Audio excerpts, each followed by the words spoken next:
be vegan, make peace, do good deeds, heaven Godspeed. With profound humble gratitude and love to all venerated enlightened masters, we bow to the Almighty in soulful gratefulness for gifting us with their holy blessed presence. May all beings be awakened by their divine grace. Part 4 of 4.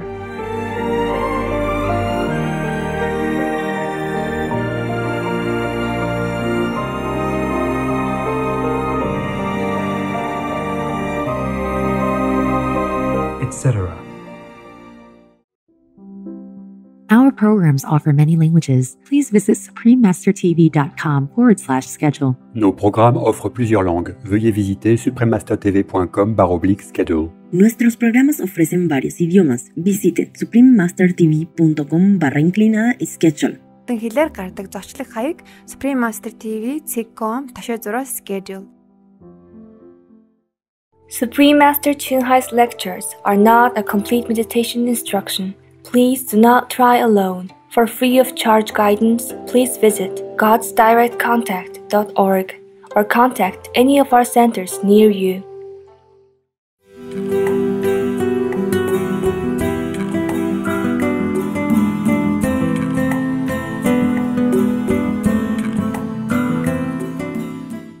Hey, what's this? There were two.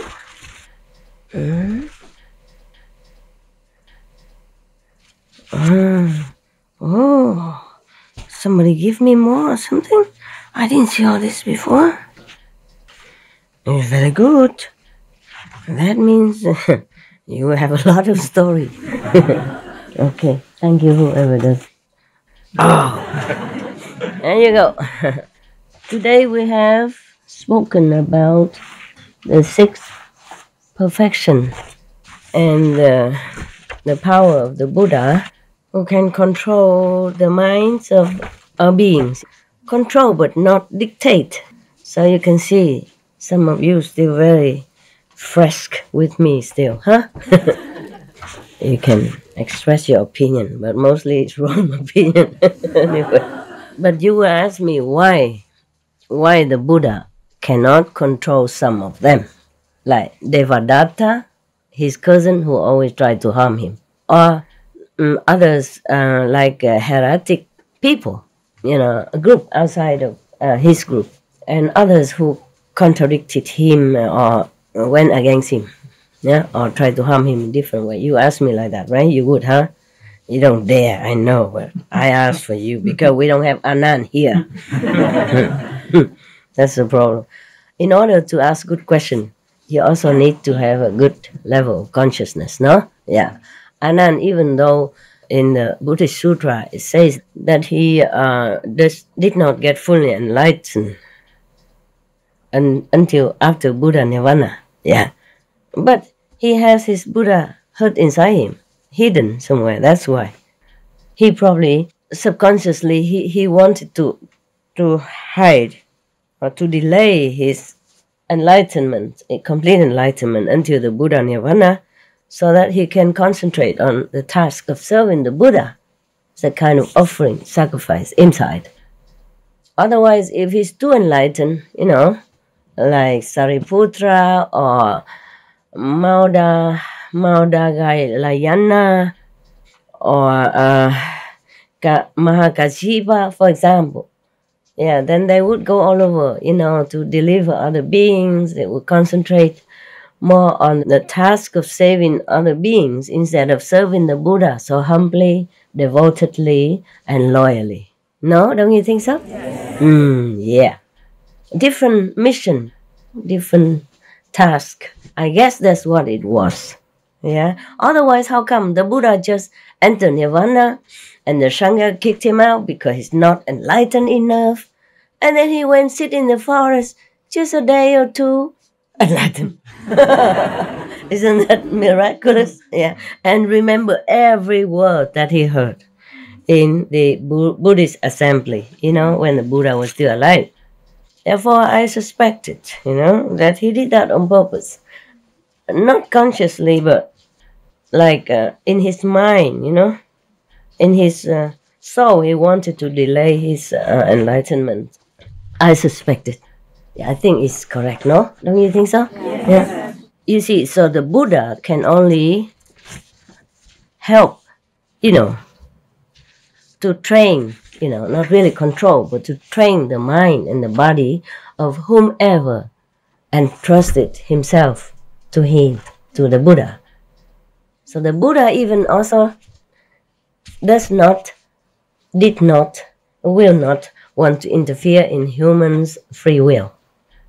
Otherwise, so much power, he could change the whole world. But it's not to do that. Human beings or other beings on the planet has to evolve, naturally. It's better that way. Number one. Number two, if the Buddha wants to save all of them, then he has to reincarnate again. Remember what I told you before? To go through a lot of suffering again, sacrifice again, to have affinity with them. Then he can deliver them. I wish the Buddha take a rest.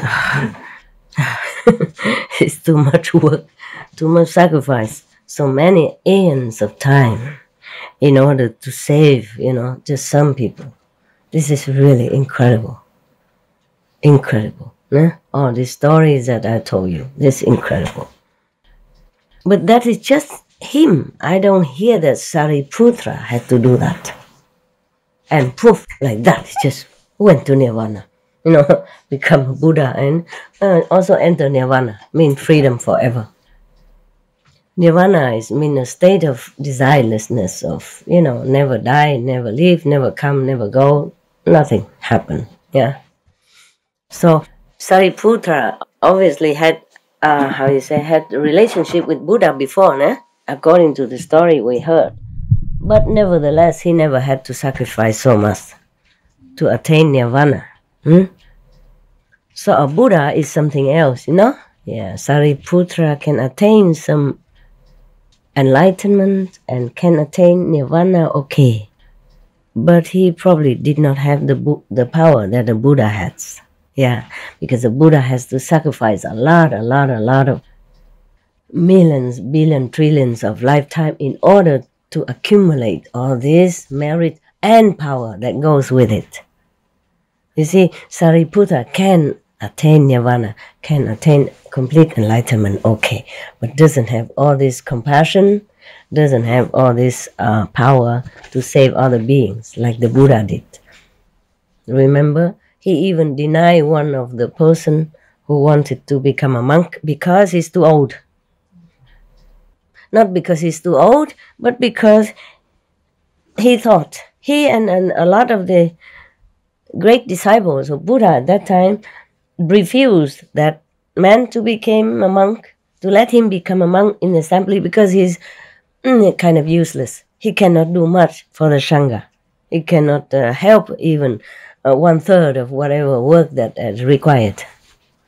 I thought we are monk doing nothing. I thought if we became monk meaning doing nothing, no?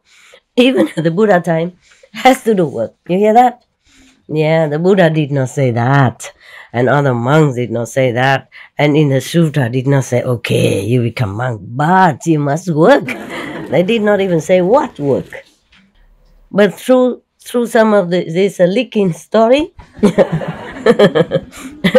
this is what you say, sutra leak. we have seen that, the monks has to work, probably cleaning the yard, sweeping the cave, or preparing the assembly area, yeah, or assigning, like who sit where and how many people. Why are you laughing? So familiar. But these are not monks who are doing it. It's you guys doing it yourself differently, But still, probably at that time the Buddha doesn't have lay people around, So when the lay followers come, they just sit, and listen, and then they bow and withdrew. Every story I heard that people respectfully bowed to the Buddha and then went home. So I guess they cannot stay because Buddha doesn't have house. And even people they excuse me. This is for my throat, my sore throat and cough. I took a lot of medicine. Oh, God, more medicine than food these few days. That's what I don't like about being sick. Okay? You lost your enthusiasm, lost appetite, eat very less, and take a lot of medicine. And it's sometimes ruin your body resistance. But I could sit there and heal myself and all that, but it takes forever and then I won't see you. So I take the shortcut. Quickie, recover in 2-3 days. And then I can come out, happily smiling, talk to you, and then you're happy. Just 1 or 2 days I didn't come out. People make a lot of noise, trying to get attention and all kind of trouble. Like children, What? Mom! Why you don't come out? I want this, I want that. God. These are old children, Big children. Adult children. All right.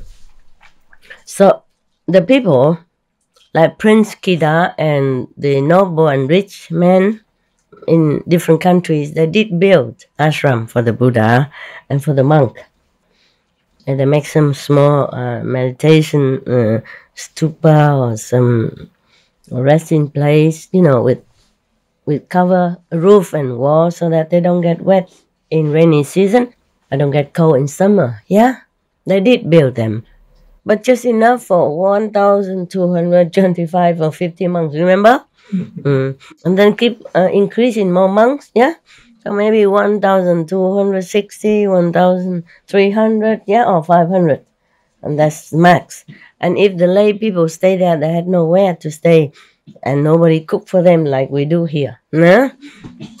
That's a good business. I like. Everybody come, listen to the Buddha, and then bow respectfully, went home. Very wonderful. No need to worry about where they sit, where they sleep, whether they cold or not cold, and how much you have to cook every day. Buy food and store food and cook food and eat food and digest food and then worry about the rest of the food after. Oh man, it's too much. No wonder they call the toilet the restroom. The rest of anything there. The rest of, wow. Now I understand. The rest room. Okay. It's a lot of work, Think about it, huh? Yeah. So you think you just bring your butt here, sit there, and then I'm a Buddha. And everybody else, less Buddha has to cook for you, work for you, sweep the floor for you, take care of your bus, everything else. Yeah. All right, so what I was talking before, what was that? Huh? Hello? Cannot control. Okay. Yes.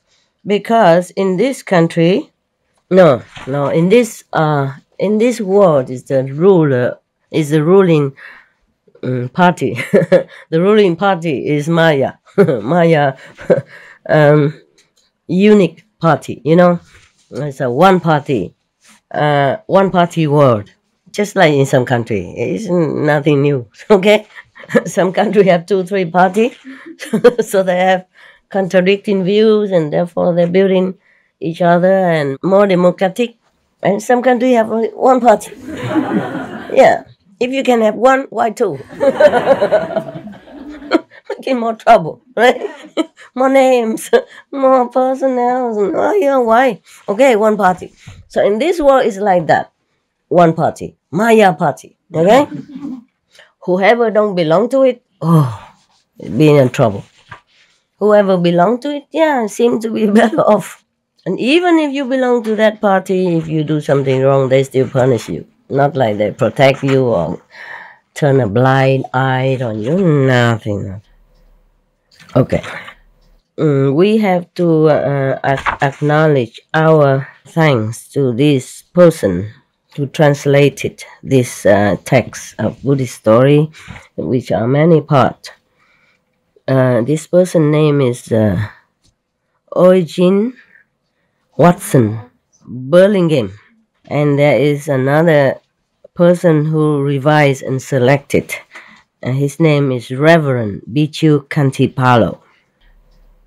And the Buddhist Publication Society of Kandy in Sri Lanka produced this and put it on internet for us, free distribution. So today we can tell this story, and more stories to come. We have to acknowledge our thanks to them. And published with the permission of the Pali Text Society. We will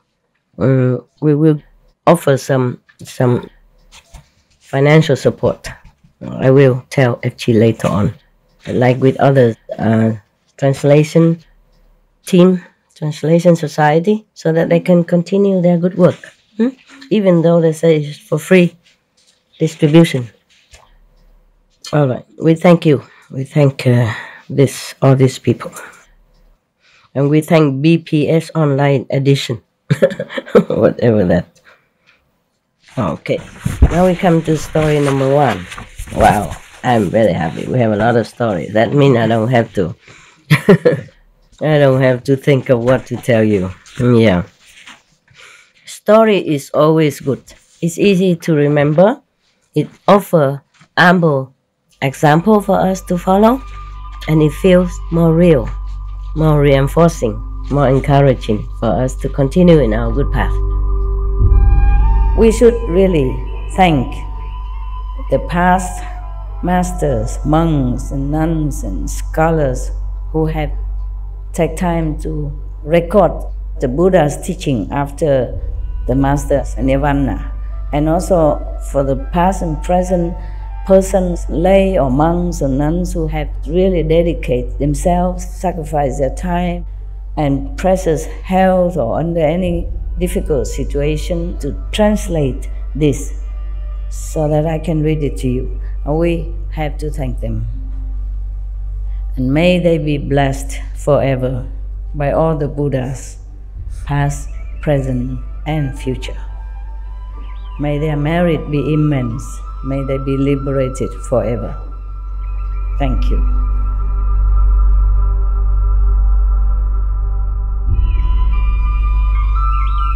According to Buddhism and the believer and the tradition, when you read sutra and all that, you have to put on incense, flower, and bow to the sutra first and thank all the Buddhas and Bodhisattvas in 10 directions, all respectfully, before you read it, okay?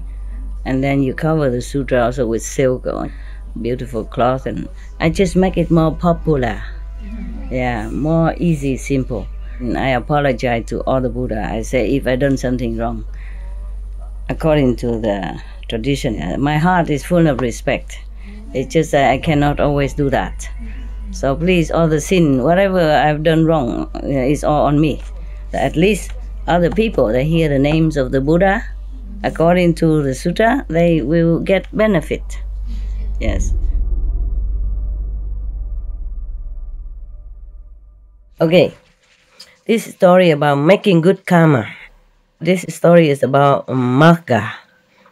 By heedfulness, by mindfulness, did Magha go to the lordship of the gods? This instruction was given by the teacher while in residence at the summer house near Vesali with reference to Shaka, king of God. Shaka is a king of 33 heavens, and he rules over 33 heavens, the gods of 33 chief gods. Now this story in the present. Mahali's questions. A Lichavi prince named Mahali, who lived at Vesali, hearing the teacher recite the Suttana Mina Sutra entitled Shaka's question, he thought to himself, maybe one of his teachers, the Supreme Enlightened One, mean Buddha, has described the great glory of Shaka Shaka or Chakra is the same. The god of 33 heaven. Has the teacher seen Chakra himself? Or has he not seen Chakra? Is the teacher acquainted with Chakra, or is he not acquainted? I will ask him. I wonder who he meant by teacher. Did he mean the Buddha himself? So we will see, huh? I just read as is, nah? Then we will see. So the Lichavi prince Mahali drew near to where the exalted one was, and having drawn near, saluted the exalted one, or the honored one, or the Buddha, or the enlightened one, is all the title of the Buddha, Shakyamuni Buddha, or most of the Buddha who has attained complete enlightenment. And then having drawn near, saluted the exalted one and sat down on one side. And having sat down on one side, the Lichavi prince Mahali spoke thus to the exalted one. Reverend sir, I wonder exalted one mean the Buddha or not, or even not. This is not very clear, this translation. Probably it's for the Westerner mind, you know. Buddha. Teacher is okay. Buddha, what? Master, no. And even Supreme Master, what? So, maybe they translate it as teacher, but maybe it's just another one. Because it doesn't say, first I have heard, you know. So this is one of the Buddhist story. This is about making good karma. So he drew near the exalted one and said, Reverend sir, has the exalted one seen Chakra kings of gods? Yes, Mahali, I have indeed seen Chakra king of gods.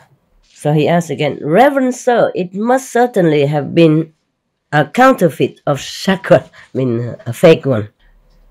For Reverend sir, it is a difficult matter to see Chakra, the king of gods, no?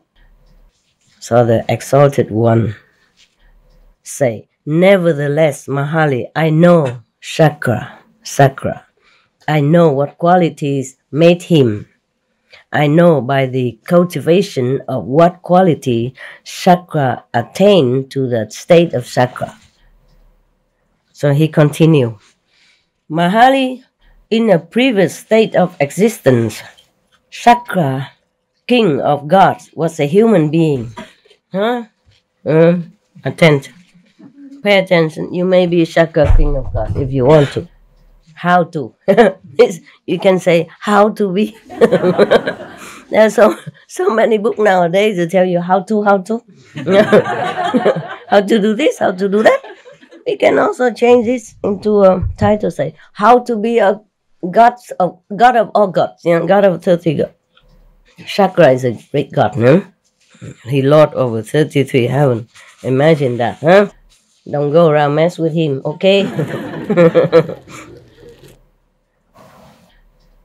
He's a very good in testing sincere practitioners. You know, right? How much he did test the Buddha. My God. Terrible guy. I'm sorry. I'm honest, I have to keep the precept. I can't tell lie. So, Mahali, the exalted one, I guess it was a Buddha, but I'm not sure. But it's taken from Dhammapada commentary. And it should be one of the story in Buddha's time, no? Mahali, in a previous state of existence, Shaka, king of gods, was a human being. They explain here that Shaka was the ruler of the gods in the Tavatimsa heaven, the realm of the 33, one of the celestial realms in the sensual sphere. People enjoy sensual pleasure. But not the way we do here, I guess, no. All right. And then a prince, he was a prince named Magha. Therefore, he is called Magha. Mahali, in a previous state of existence, Shaka, king of gods, was a human being who, in a previous state of existence, gave gifts. Therefore, he is called Puridada. Mahali, also in another previous state of existence, Shaka, king of gods, was a human being who gave alms assiduously. Therefore, he is called Shaka. Mahali, in another previous state of existence, this is a long line of existence. Shaka, king of gods, was a human being who gave a dwelling place. Therefore, he is called Vasava.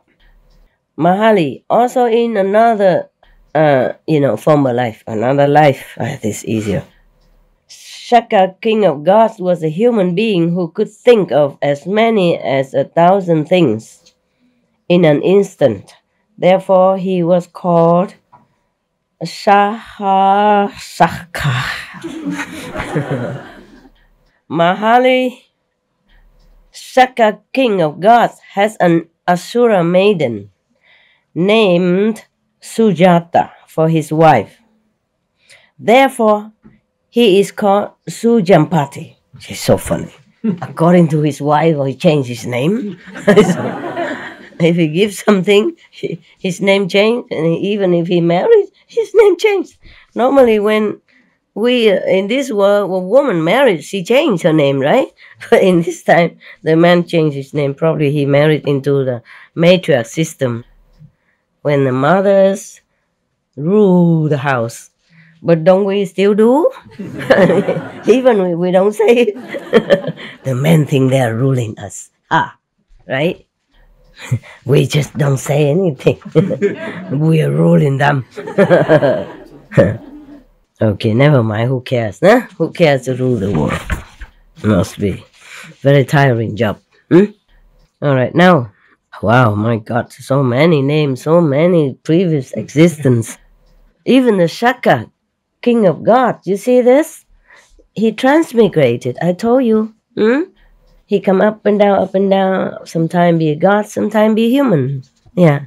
And even then, he made a lot of offering from every lifetime. That's why he could become better. He continued to be God for a long time. Therefore, he is called Sujampati Mahali. Oh, no, Mahali is the person who asked the question. Mahali, Shaka, king of gods, bears sway as Lord and master over the gods of the 33. Therefore, he is called king of gods.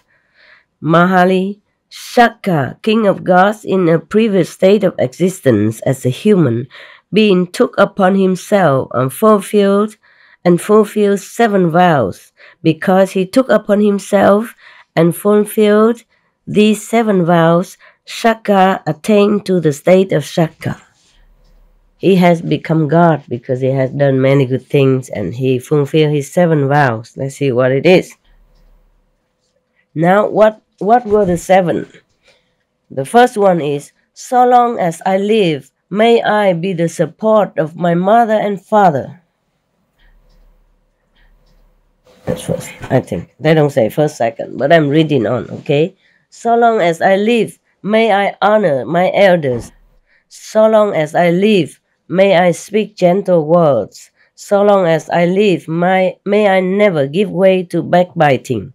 So long as I live, may I live the life of a householder with heart free from taint of avarice, generous in renunciation of what is mine, meaning charity, with open hand, delighting in liberty, attentive to petitions, delighting in the distribution of alms. So long as I live, may I speak the truth. So long as I live, may I be free from anger.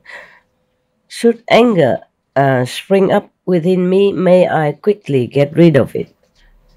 So Mahali, Sakka, king of gods in a previous state of existence, took upon himself and fulfilled these 7 vows. Because he took upon himself and fulfilled these 7 vows, Sakka attained to the state of Sakka. If a man support his mother and father, if he honor his elders in the household, if he be gentle and friendly in conversation, if he avoid backbiting, if he steadfastly put away avarice, right? Greedy, huh? Greed, right? Yeah. If he be truthful, if he conquer anger, such a man the gods of 33 call a good man. Don't we know that? So if you do all that, then maybe you become a god, no? It's easier than sit here and eat vegan. Huh? No? But we all support our mother and father, no? I did. When they were still alive, I did the best I can. You know, when I could, I make sure they lack nothing. If he honors his elders in the household. I don't have any elders. The only elder in my household is me, myself. So I fulfill this vow too. Easily. I honor myself all the time. Gentle and friendly in conversation? Yes, of course. What do you think? All right. If he avoid backbiting, steadfast in non-greediness, okay, truthful, yeah, etc. Okay. Now, when the teacher said, then the teacher says, this Mahali was what Sakka did in his previous existence as Prince Magha. Mahali, desiring to hear the whole story of his conduct, asked the teacher, Reverend Sir, how did Prince Magha conduct himself? Well then, said the teacher, listen. So saying, he related the following story. I wonder who was his teacher here. Could be the Buddha, no? This must be the Buddha then. Okay, possible. Okay, story of the past. How Magha become Sakka. Magha Sakka. In times long past. Check it out. Be patient, okay? It's one of the 6 perfection. I'm just checking how many pages because I don't have this one perfection. So I'm not always friendly, huh? I feel very sad now. I can never be Sakka. Whoever that is. I can never rule 33 kingdom of heaven. Oh, how sad. What am I to do? All because of you. You make me angry. It's all your fault. It's all your fault. You and those out there. Yeah. Any of you want to be Sakka? No? Why are you laughing? It's a great position. Yeah. You can rule it for thousands of years. Until you're married, finished, then you finish too. All right. You don't like to be Sakka? Poco, why? Poco, no. Why? Tell me why. We might go back as a human. Or we You might go might- back as an animal. Very wise. Indeed. So I also don't want to be Sakka God now. Yeah, I changed my mind. No want. You can keep it. So this is a story of how Magha become Sakka. Okay. In times long past, a prince named Magha lived in the village of Makala. Magha lived in Makala in the kingdom of Magha. I don't know, sounds like Spanish to me. Yeah. España, Barcelona, Malaga, yeah. Okay. One day, these friends, Magha, went to the place where the business of the village was carried on. Why don't you say a market, no? This is very long. Many things. Took upon himself and fulfilled these 7 vows because he took upon himself and fulfilled these 7 vows, therefore. It's a lot of words. Yeah. The person who translated, really very diligent. Do not miss out one word. Translate it one by one. Very respectfully. Yeah. All right. So he went to the market. He removed with his foot the dust from the place where he stood, and having made a comfortable place for himself, stood there. Why did he have to do that? Okay. Thereupon another struck him with his arm, pushed him aside, and took his place. But instead of becoming angry at the man, he made another comfortable place for himself and stood there. Thereupon another came and struck him with his arm, pushed him away, and took his place again. But neither did he allow himself to become angry at this man. He merely made another comfortable place for himself and stood there in like manner. But then in like manner, one man after another came out of his house, struck him with his arm, pushed him away from the place where he had cleared for himself. Oh, man. It reminds me of the story of when I was in India. The train in India is always crowded, always overcrowded. There's nowhere to sit. Mostly seat places are occupied, and you have to stand. I was wearing monk's robe. I was having a seat. I came earlier somehow that day, just lucky I had a seat. And then all the men come up and push me out, say, get out. And then he sat on there, that place. Yeah. I was surprised. I was very surprised. I thought Indian place where people has more courtesy and a spiritual manner, but not all. Huh? Some are not like that. But I didn't feel angry either. How can you feel angry or show your anger with a man with 6 foot tall looking down upon you and put you with his musculous arm and his big fist? I didn't have time to feel angry even, push me on one side and another push me to the other side. I didn't have to walk, just to keep people push around the train. And then by the time I reached the place I wanted to be, I'm pushed right next to the door. I just walk out. Very simple. No need to wait, I was right there. Yeah, otherwise you have to wait a long time until everybody got off the train, How can I, a small woman, push my way out, I wasn't in a hurry at all. But, in India is very difficult to find things. Trains always full, so people always compete for a good place, like that. I guess it's like that, yeah. It happened to me sometimes. If I took the train, of course, or the bus.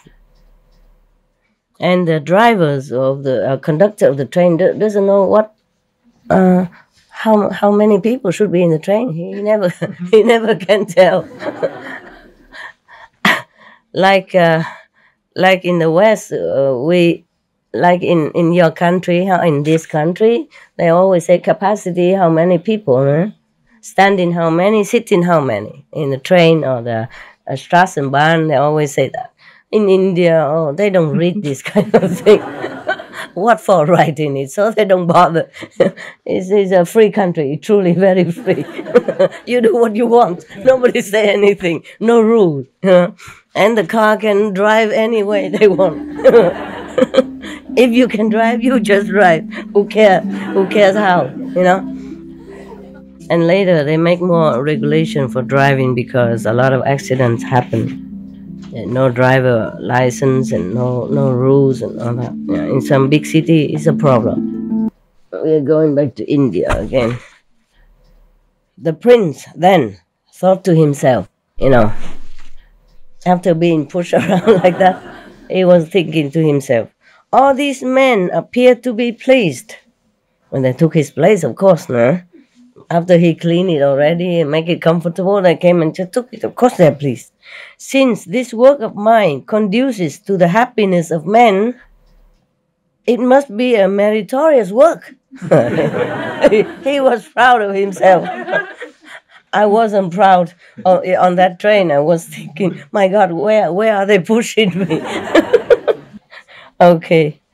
Did not have time to be proud and thinking. Okay.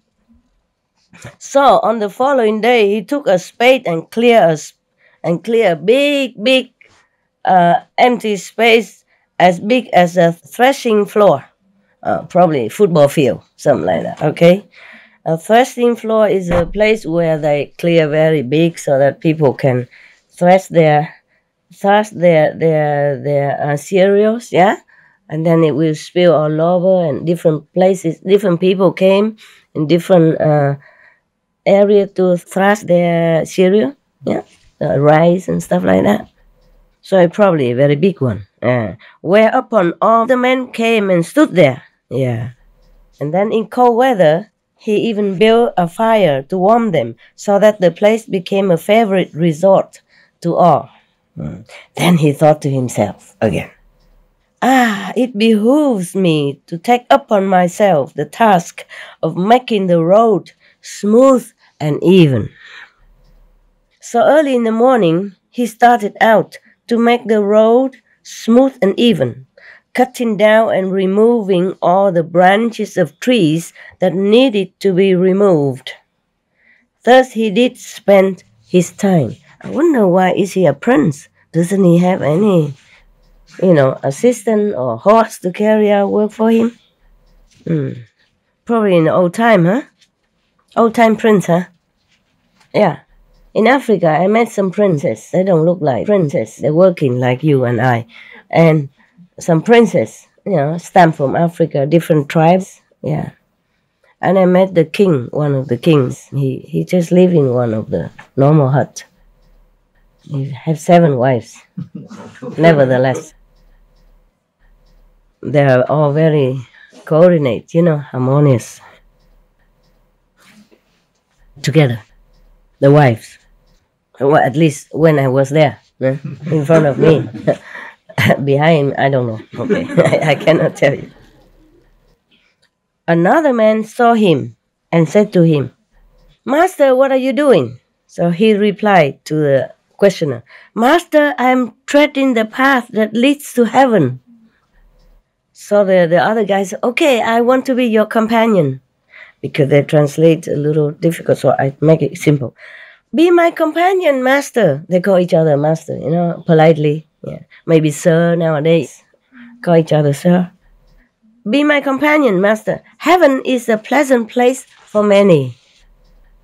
He was thinking that making meritorious deeds, he will go to heaven. That's why he say he's walking the path toward heaven. Yeah.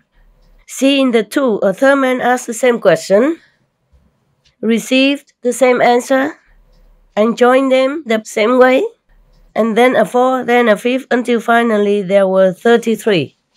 Now we know why. Yeah. All these men worked together with spades and axes and made the road smooth and even for a distance of 1 and 2 leagues. I don't know how, maybe 2 miles or something. 2 leagues, how much is that? In top, Is it such a thing at this time? No. Old time, huh? Okay. Just say 1 or 2,000 miles. The village headman saw them and thought to himself, these men are all following the wrong occupation. Yeah, he worried about tax, tax paying, you know. If they keep digging like that, they don't pay tax, no? Right? If they would only fetch fish and flesh from the forest, or indulge in strong drink, or do something else of the sort, I should make something by it. Yeah, I knew it. You see what I mean? Meaning these men are useless, paying no tax. So he sent for them and asked them, what is it that you are doing? We are treading the path to heaven, master. That is no proper occupation for men. Living the lives of laymen. What you should do is to bring fish and flesh from the forest, indulge in some strong drink. I mean, alcoholic stuff. And enjoy a generally good time. But they refused to follow his suggestion, and the more he urged them, the more firmly they refused to do as he suggested. Finally, the village headman became angry. I will destroy them, he said. So he went to the king and said to the king, Your Majesty, I see a band of thieves going about committing depredations. The king replied, Go and catch them and bring them before me. Oh, poor king. No? This is a problem when people give wrong information. What to do? So the village headman arrested the 33 youths and took them before the king without instituting an inquiry into their conduct. The king gave them the following order. Cause them to be trampled to death by an elephant. Just because he's a headman of a village, so the king believed him instead of believing the young people. Because it's, prejudice, no? Probably people always think, okay, young people, they're always up to no good, you know? Many of them now going stealing or doing something bad. Just like in some countries, people always have an impression that the black youth are, up to no good. The dark-skinned young people are bad, or even old or middle-aged black men are no good. If some police report them as no good, then somebody believes that he's no good, definitely no good. And therefore, a lot of incidents, sad incidents happen because of the color, because of the age, because of prejudice of humans. Just like that. Thereupon, Magha admonished his companions as follows.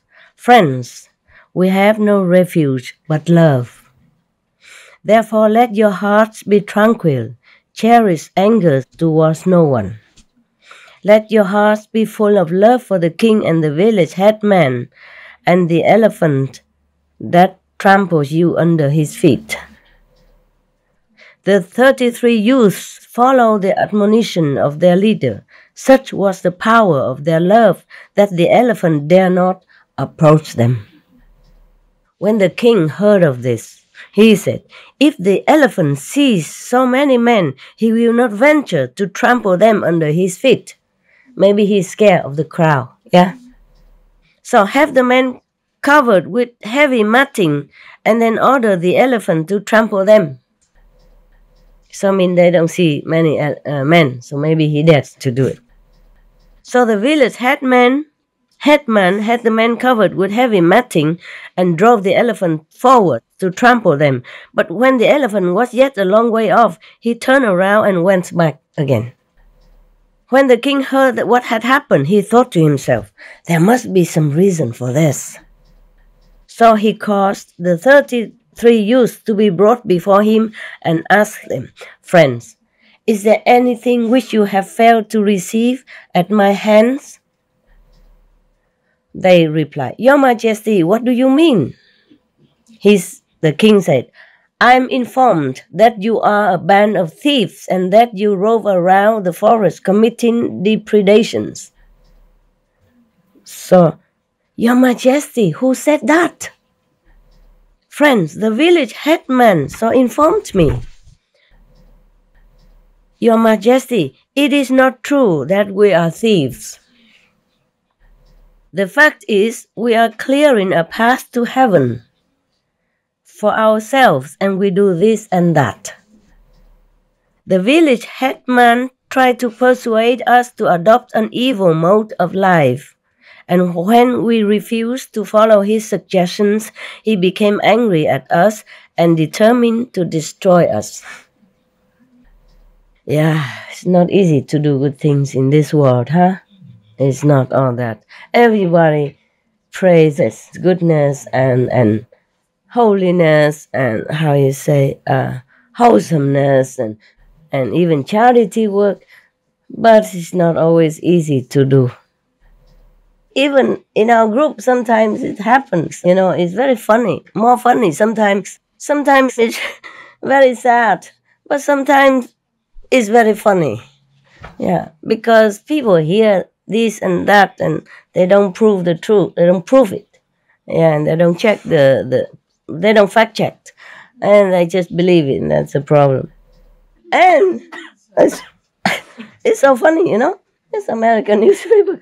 They even say Clinton is a son of one of the nurses, and you know that is a different father and all that kind of stuff. You know, they just speculate. It's so funny. That was probably during the voting time, you know. And they say Obama didn't have a birth certificate even. Remember? That he's probably smuggled through the border of Mexico, who knows? Everybody was making a lot of noise, asking him, if you're innocent, prove it. Give us this long version, short version, whatever, middle version of your birth certificate. And then they insisted until they had it. Oh, man. Because he's black, you know, also, huh? Yeah, but I'm not black. Also in trouble. I'm yellow. That's another problem. And even it happened inside our group. It's this very funny thing. Now it's funny, but at that time, I didn't know what to say, you know. And at that time, just recently, you had a retreat in SMC, yeah? Before we moved here. Yeah. I just went there. I didn't expect anybody to cook for me or anything. I probably think of cooking for myself, you know, like all this time. Before July this year, I was always cooking for myself, simple stuff. And then, but one Vietnamese, she says she saw me so skinny and walking with sticks that she has to feed me. So she cooks. And then she had to go soon. And so I didn't know, they tried to arrange somebody else to cook for me somehow. Yeah, I didn't tell anything. I didn't even know she was going. Excuse me, I'm so excited now. I feel very hard now with all this story. It's too hard to laugh it too much. You know, too excited, you know, thinking of the story made by air. Yeah, people can live by air, you know. Breatharian, so maybe also humanitarian, humor-breatharian, no? Humanitarians, you know, like make air, make story from air, make story from nothing. Yeah, it's cool.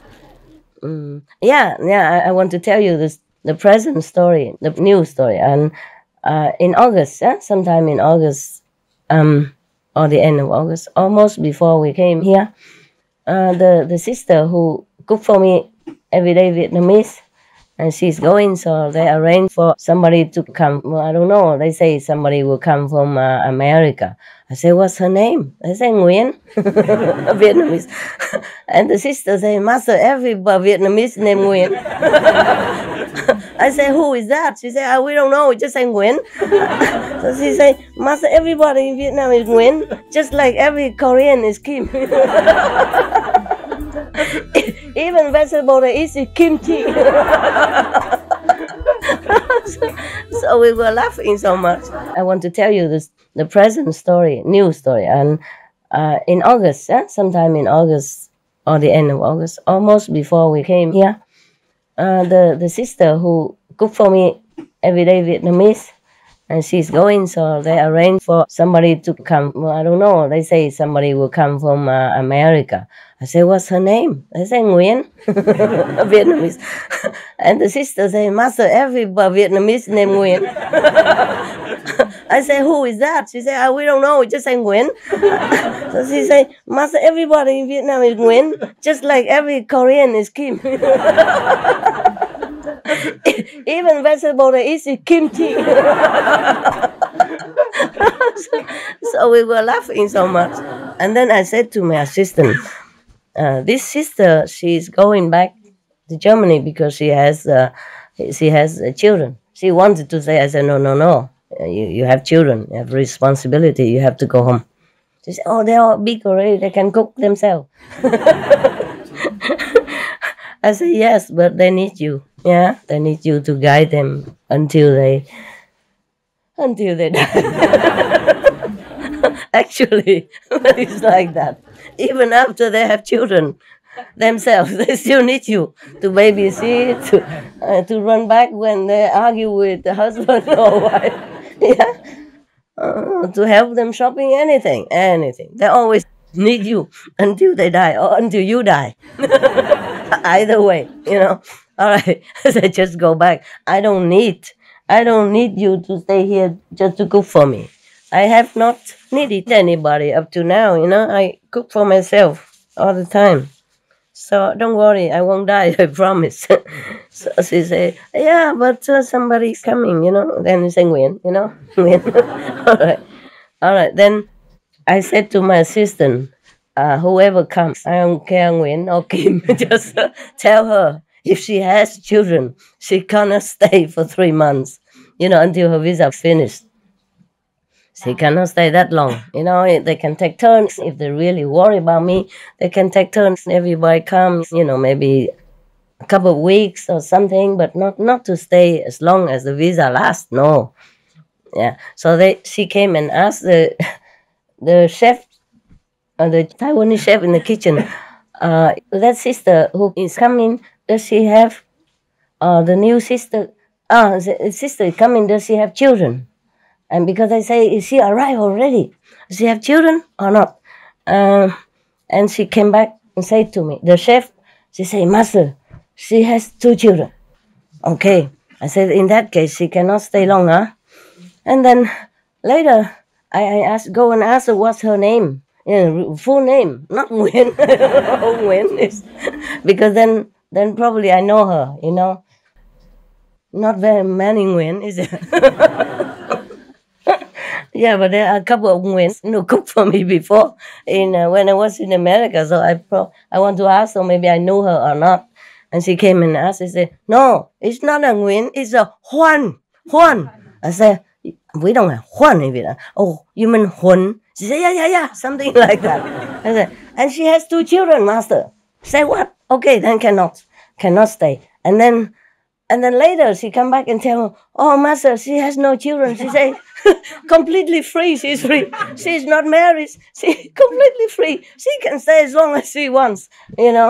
Oh my God, just a few meters apart. And the 2-leg newspaper brought me the wrong news like that. Imagine. Because I already said, then she cannot stay. Maybe somebody else is better. And so she protests vehemently. No, I'm completely free. And then we know her is wrong. I said, but why did you tell me she has 2 children? Where did 2 children come from? Oh, sorry, Master. It's the Chinese chef who told me. You see what I mean? I heard from this, and then I heard from that, then I heard from that. Probably mixed up with the sister, Her sister has 2 children. But she doesn't have any children. She's not married. Oh, man, I'm telling you. Yeah, suddenly she's given 2 children for free. Instant family, just like that. All right. So we come back to the village, okay, of the king Magha. Okay. The headman of the village was angry with us. That's why he's, fabricating this story to tell you. So the king say, friends, this animal knows your good qualities, but I, who am a man, was unable to discern them. Pardon me. He means the elephant even knew that they are good men, so he did not trample upon them even by order. Normally, when they are trained well, the animal would do that, but he did not. So he said, even this animal knows your good qualities, but I am even a man, a king, and know not. Pardon me. He apologized to these 33 good gentlemen. So saying, the king made the village headman their slave. My God, that's a very, very mild sentence, right? He was going to kill 34 persons. And the king so leniently made him only a servant of them, together with his children and wife. Okay, well, it's not bad. Because of the family, he didn't want to kill him, I guess. Gave them a riding elephant and presented that village to them to do with as they saw fit. The king gave them an elephant to ride, and gave them the whole village. Instead of the headman. Thought the 33 youths, even in this life, the advantage to be derived from the performance of work of merit is clearly to be seen already. And mounting the elephant by turns, they rode about the village, which now became their village. As they went about the village, they took counsel together, saying, it is our duty to perform yet more abundant works of merit. What shall we do? Thereupon the following thought occurred to them. Let us build at the crossing of the 4 highways a rest house for the multitude, making it secure and strong. So they summoned the builder and ordered him to build a hall for them. And because desire for woman had departed from them, they resolved to give woman no share in the building of the hall. Why? That's not fair. They don't desire them. It doesn't mean they should not accept the woman, right? I guess they didn't want to mess up with our strong, side of humans. Now there were 4 women living in Magha's house, named Joy, Thoughtful, Goodness, and Well-born. Goodness went secretly to the builder, gave him a bribe, and said to him, brother, give me the principal share in the building of this house, of this hall. Very well, replied the builder, agreeing to her proposal. Accordingly, he first marked a tree out of which to make a pinnacle, felled it, and laid it aside to season. Then he hewed it and planed it and bored it, and having fashioned it in the form of a pinnacle, carved the following inscription on it. First, this is the hall of goodness. Oh, the name of the woman. But when he say this is the hall of goodness, nobody can say anything, right? It's for goodness. It's of course. Wow, very smart. Now, when he had completed the hall and the day came to erect the pinnacle, he said to the 33 youths, it must be 34, right? Including the prince, no? Noble sirs, there is something we have forgotten. What is it, sir? A pinnacle. Let us procure one, say the youths. It is impossible to make one out of a freshly hewn tree. Freshly cut, I guess, tree. We should procure for a pinnacle a tree felled long ago and led away to season, meaning to treat it, to let it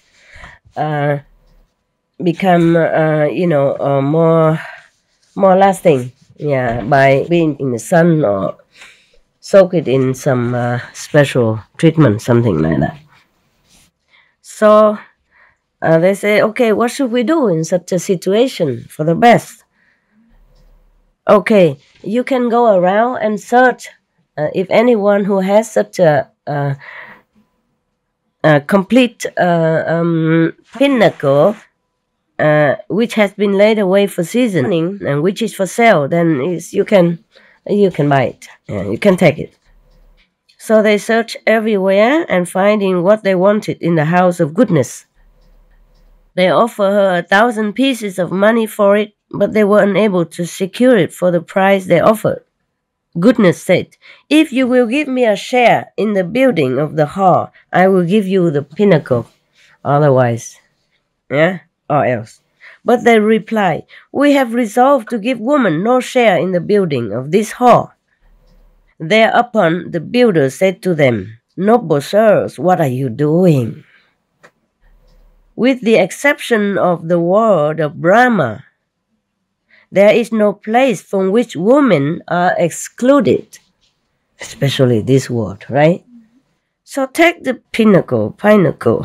Pinnacle. Take the pinnacle. Sorry, I'm thinking of pineapple. It's so near, pinnacle. Yeah. And complete the hall. And they divided the hall into 3 parts, reserving, so very well, they accepted. They divided into 3 parts, reserving 1 chamber for kings, another for the poor, and another for the sick. Then the 33 youths built 33 seats, and having so done, gave the following orders to the elephant. I'm looking for the end of the story. It seems like a long story. I didn't see it was that long. Okay. All right. Do you guys need a rest or something? No. Okay. It's a long story. I tell you the rest tomorrow, okay? Yeah.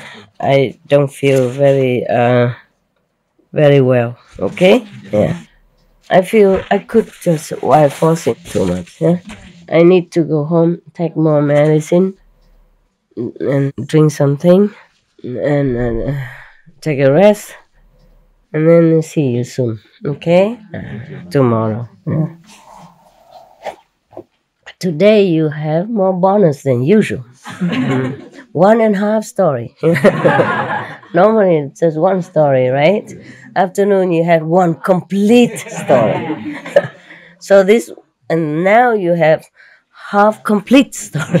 So it's good, okay? Yeah. Anybody going tomorrow? No, huh? It's good. I thought I could stay young and sexy forever, but it's not. Losing energy too much and losing too much cells too quickly doesn't help to keep young. Okay. Ciao, I'll see you tomorrow. I love you.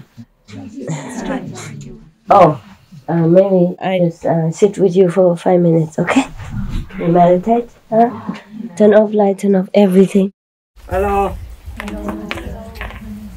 Oh, it smells so nice. I did not sleep the whole night, okay? So if I fall asleep here, then you know. So that you can tell me that I didn't tell you. I told you, huh? Yeah. So how is your siesta? Sleep. How did you sleep? Hey, there's some more space up here for English-speaking people. Man and woman, I just sit it more to make it feel a little warmer. My God, it's so cold outside. I know, man, I'm stuck. Come in. Man, this side. English speaking only. You don't have translation. Is that correct here? Oh, man. Feel like something in the... It feels like something in front of my face. Is it? Is there something? That's it? No more? They can sit in the middle of the road until I move.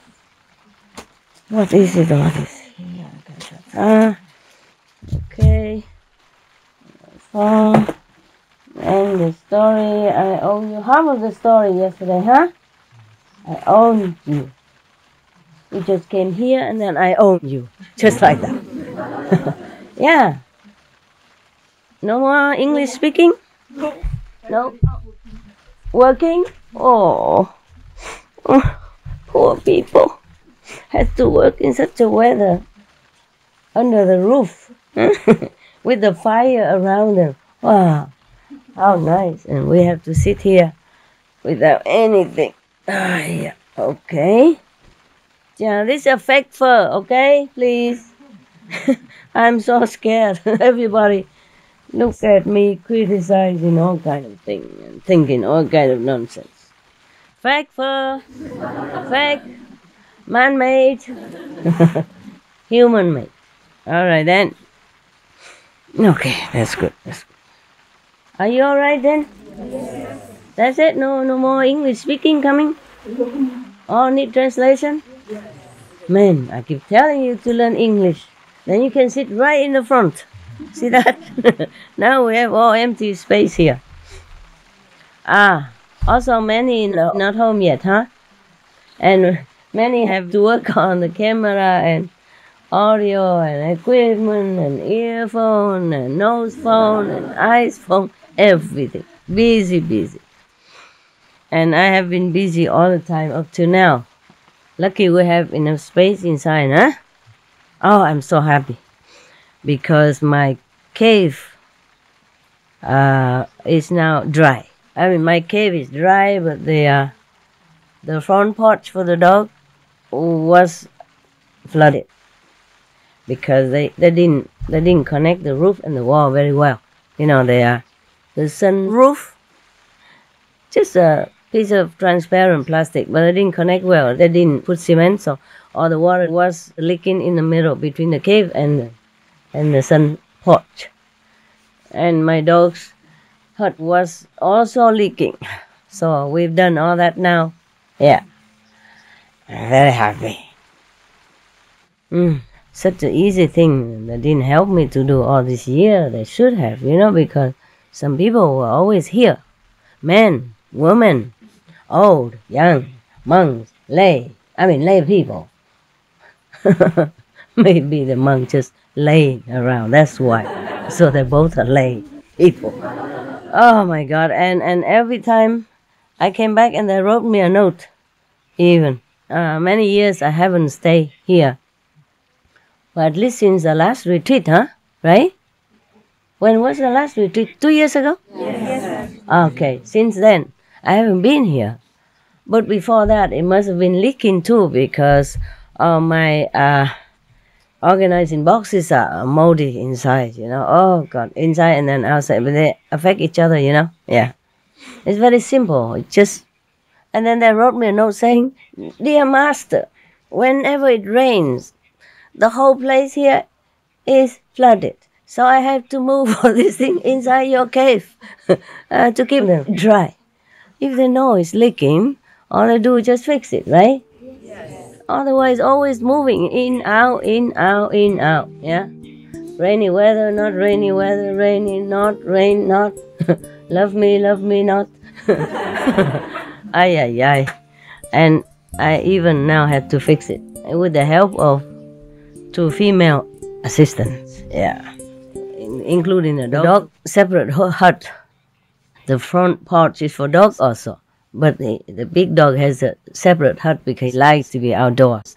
Only whenever it's so cold, I have to really drag him in and threaten him. You go in now or not, else, whatever. No more bones, no more snacks, nothing. Come now, and then he and I struggle for supremacy, He thinks I'm small, easy to handle, but I drag him in. And then I close the door from inside, then he couldn't get out. But he liked to be outside.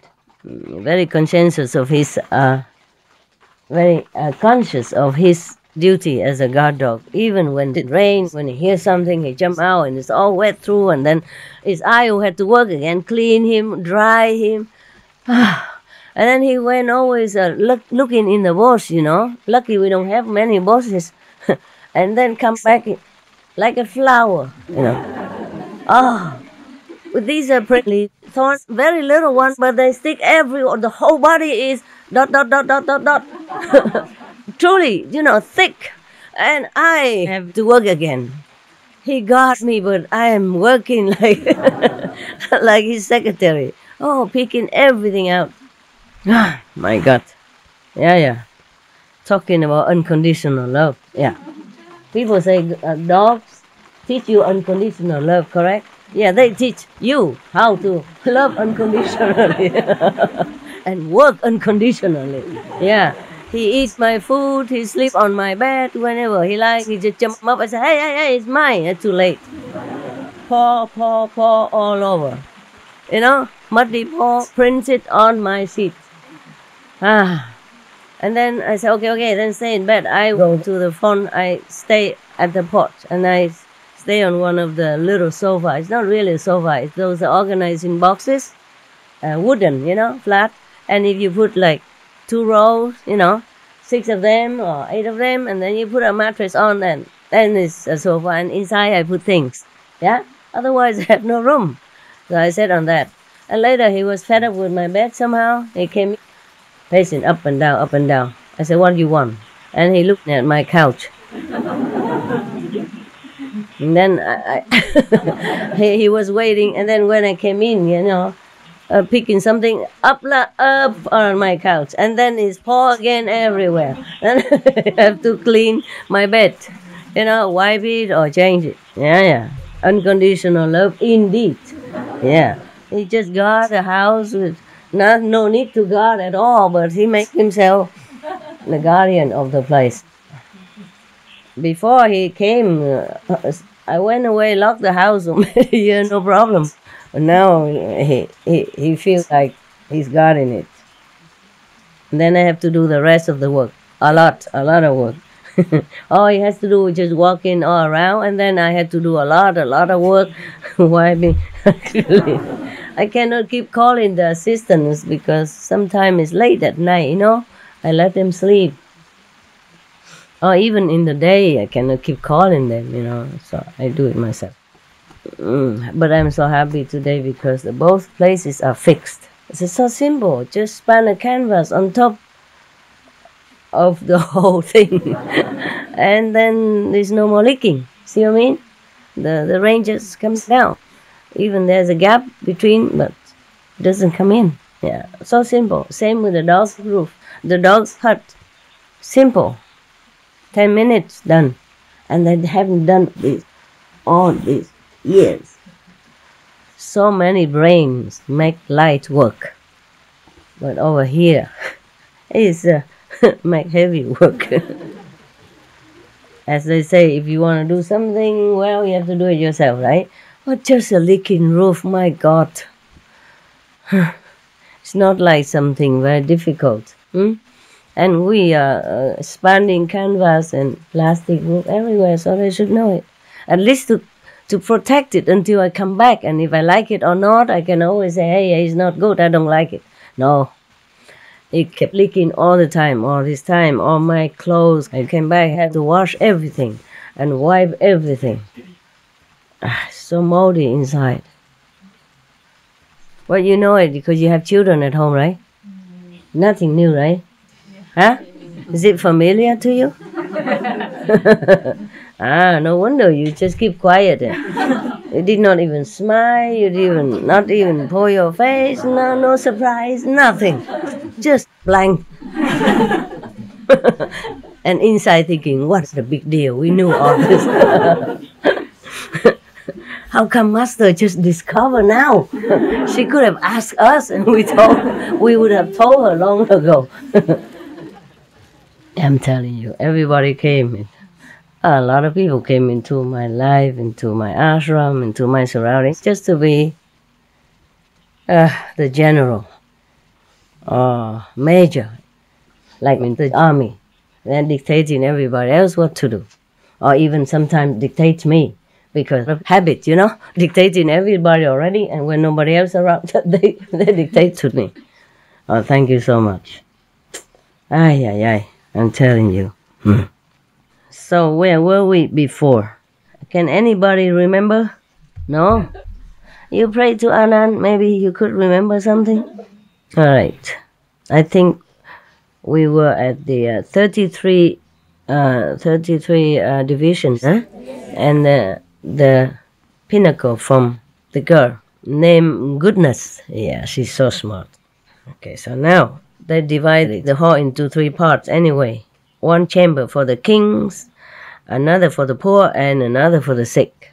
Yeah, all right. So they treat the kings, the poor, and the sick the same. Not in the same place, but divided, having equal provision of the lodging there. Then the 33 youths built 33 seats. Oh, just one more. Oh, God, I forgot. I have to tell. In one moment, okay? I told already, but I forgot to tell him to pick the dogs because it's all over his body. Like a blooming flower in springtime, all over his body. I thought he's not a white dog. He is like a, one with the spots. What's the name of that? Forgot. Dalmatian. Oh, God. Then the 33 youths built 33 seats, and having so done, gave the following orders to the elephant. Oh, they're giving orders to the elephant.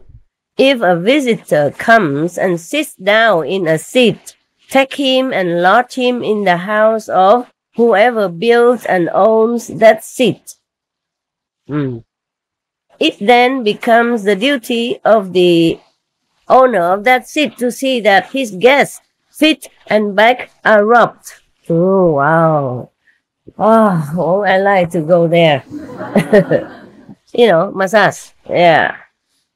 To provide him with food, both hard and soft, and with lodging, to perform for him, in fact, all the duties of hospitality.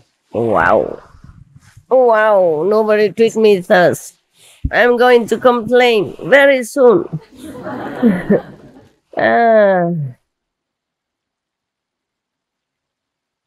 Wow.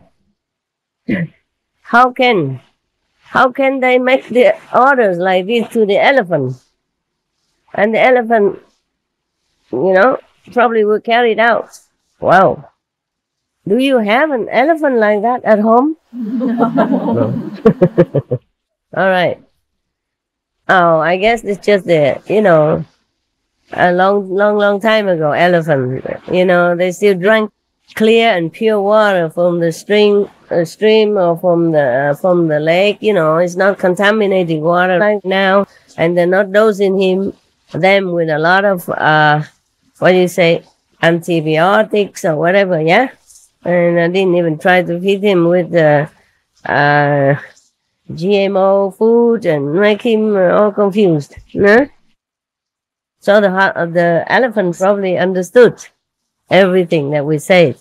Or they can communicate with the elephant at that time, telepathically or something, or train him day in, day out. Accordingly, whenever a visitor came, the elephant would take him to the elephant. Only one elephant there. The elephant that the king gave to them. Remember? Yeah.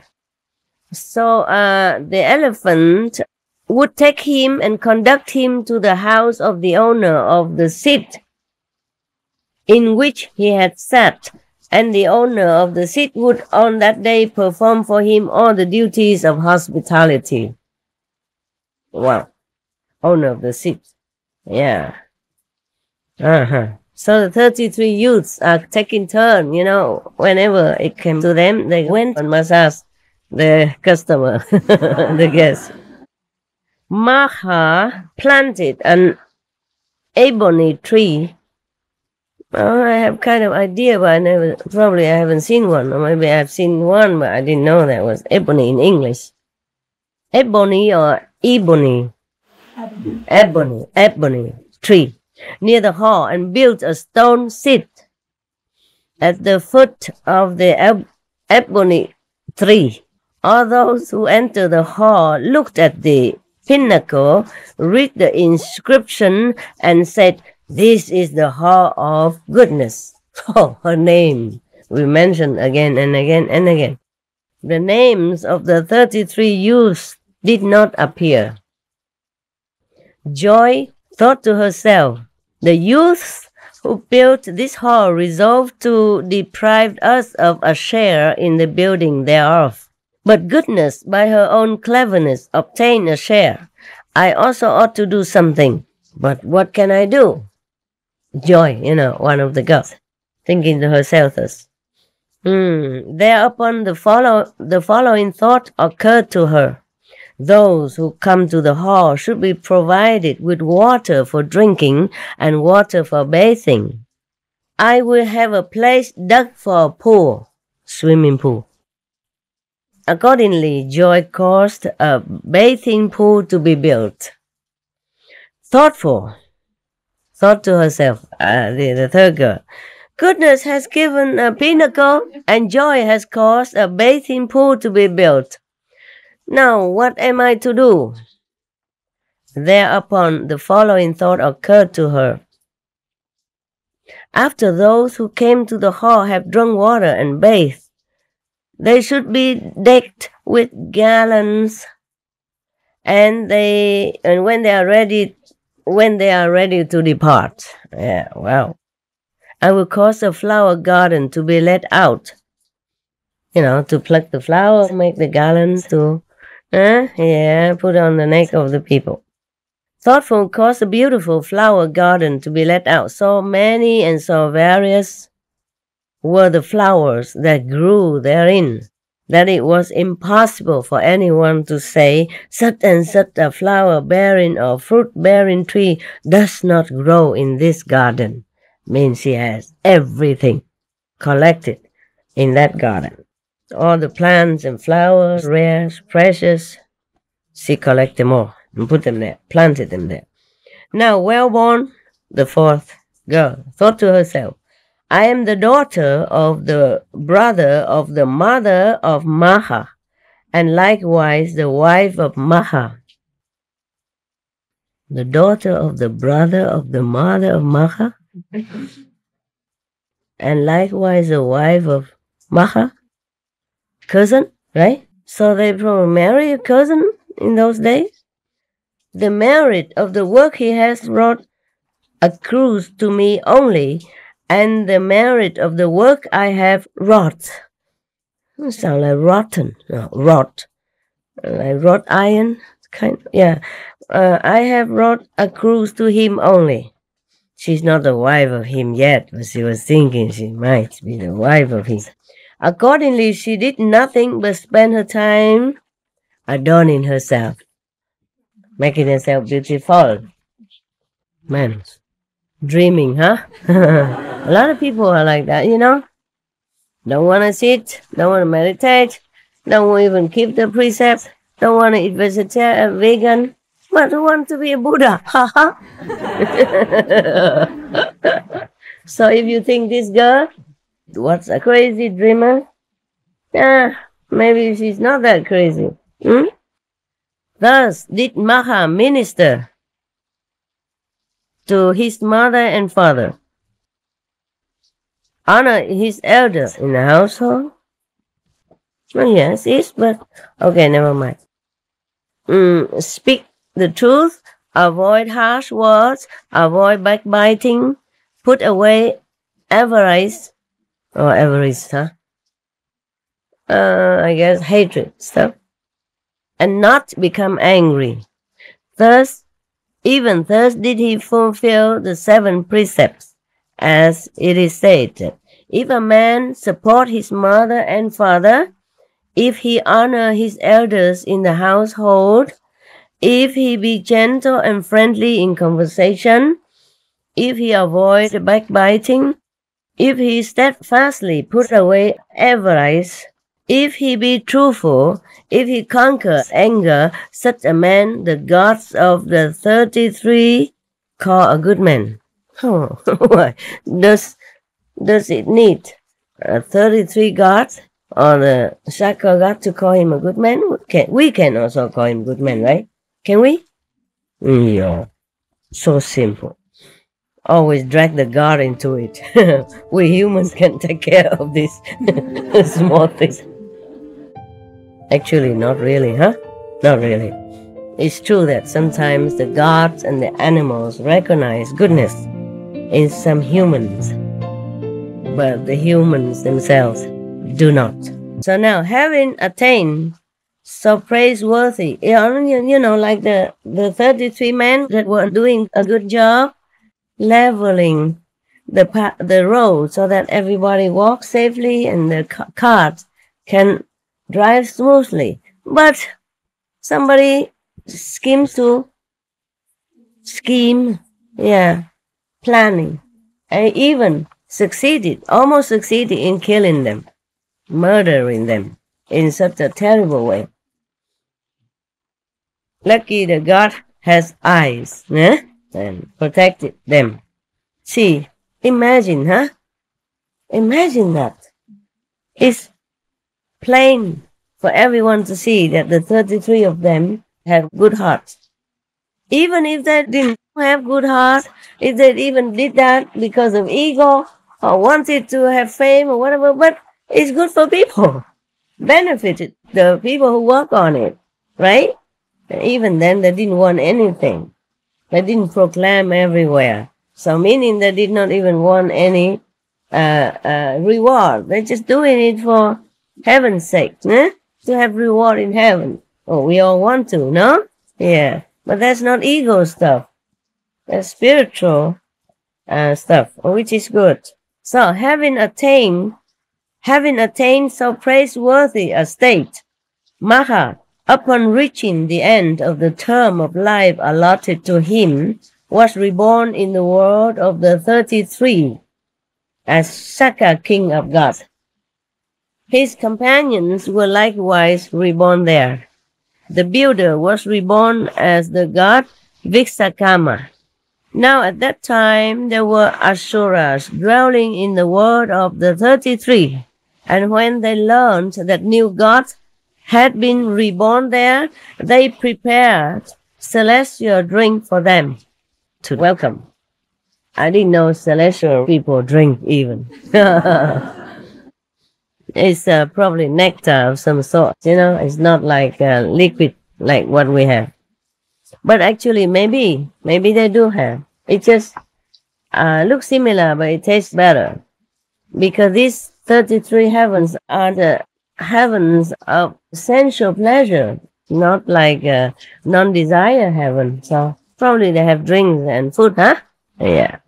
But Saka gave orders to his retinue that no one should drink it. The Asuras, however, drank freely and became intoxicated. Thereupon, Saka thought to himself, why should I share my kingdom with these deities? Deity or deities? Divas. Somebody said deities. I heard it before, and somebody said deity. Deities? Yeah. Americans say deities. Yeah, you see that? Always make trouble for me. And I'm... We understand either. All right, good. Yeah, paradise. But it makes me unsure sometimes, especially when it's the word I don't often use. I became, not self-confident. Yeah, poor me. I was not even born in England. No. Yeah, not even grown up in England. I jumped in the middle of my youth life. Yeah. And did not even stay there very long, Then, giving a sign to his retinue, he caused them to pick up the Asuras by the heels and fling them into the great ocean. They were drunk. The Asuras were drunk. Yeah. So the Asuras fell headlong into the water. By the power of their merit, there sprang up at the foot of Mount Sineru, it's supposed to be Sumeru, no? Oh, whatever, who cares? Whatever, that a mountain named Sineru, the palace of the Asuras, and tree that is called Pie Trumpet Flower. Wow, what a name. Probably looked like a pie, apple pie, but it also looked like a trumpet. so, pie trumpet, yeah. Yeah, it sounds like a German Ashura live there. Yeah. Because the German are very exact, They don't mess with the Latin word. They just say what it is, Like television, they just say Fernsehen. Looking far. Or far looking, far seeing. Yeah, of course. Television come from far away, huh? When the conflict between the gods and the Ashura was over, the Asuras had been defeated. There came into existence the city of the 33. The distance from the eastern gate to the western gate was 10,000 leagues again. Maybe miles. Yeah, okay. And the distance from the southern gate to the northern gate was the same.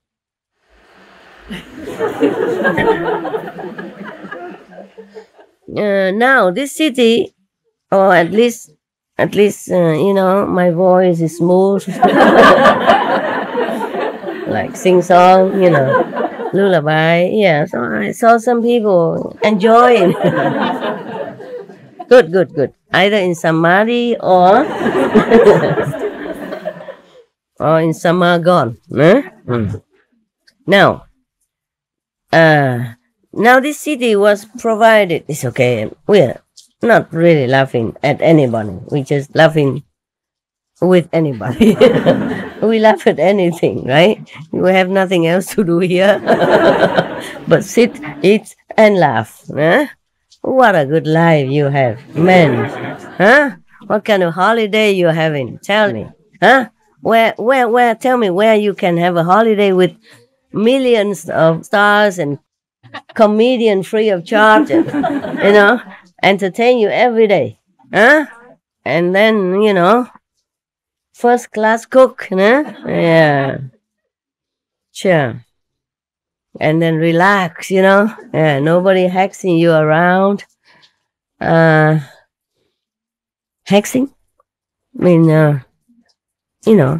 Pushing you around. Hexing, that's German, really, right? It's not English. Huh? Actually, it's like hex is witch, in German. Hexing around, like harassing, but it's worse than harassing. I can't translate it into English. I don't know how. That word probably has, but I don't know it. But hexing sounds very, serious. Messing? No, not messing. Like, some people just push you around, bullying you around, but with such a menace, like a witch. It's called hexing. Hexing. So why not? The English can borrow that word. It's better than pushing or bullying or forcing around. The hexing, I feel, is good. Very good. I mix the German word hex and the ing from the English, so hexing. Like pushing. Yeah. I cut the ing out and put it into the hex, and it become hexing. Wow, there's a new word for the Oxford Dictionary. They should write my name on it. Attached to the word. Okay, now. Whoa. Where are we? I didn't sleep the whole night. I'm working the whole day. So I feel, a little toy on my system. But I'm okay, huh? If I'm not, then right away, okay? Then I just join your club. Then we become one, Master and disciple, huh? Become one, like master, like disciple. Enjoying life here. Yeah.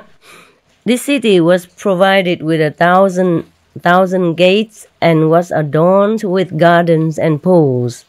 And in the midst thereof, as the fruit of the building of the hall, there arose a palace called the Palace of Victory. a palace, a victory. Its height was 700 miles, or whatever, the measurement of that. And it was decked with banners 300 miles long. On staffs of gold were banners of jewels, and on staffs of jewels were banners of gold. Wow, there's a lot of gold and jewels. Lucky not a lot of humans can come up. Otherwise there will be no more gold, no jewel, no banner, nada. Yeah, on staffs of coral were banners of pearls, and on staffs of pearls were banners of coral. On staffs of the 7 precious stones were banners or banners? You too. You pick one for me. One from England, one from American. All right. And on staffs of the 7 precious stones were the I'm lost.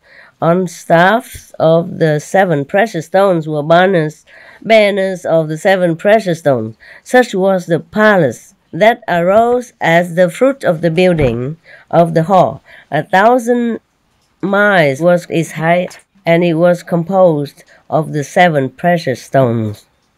Was built of, stud with 7 precious stones.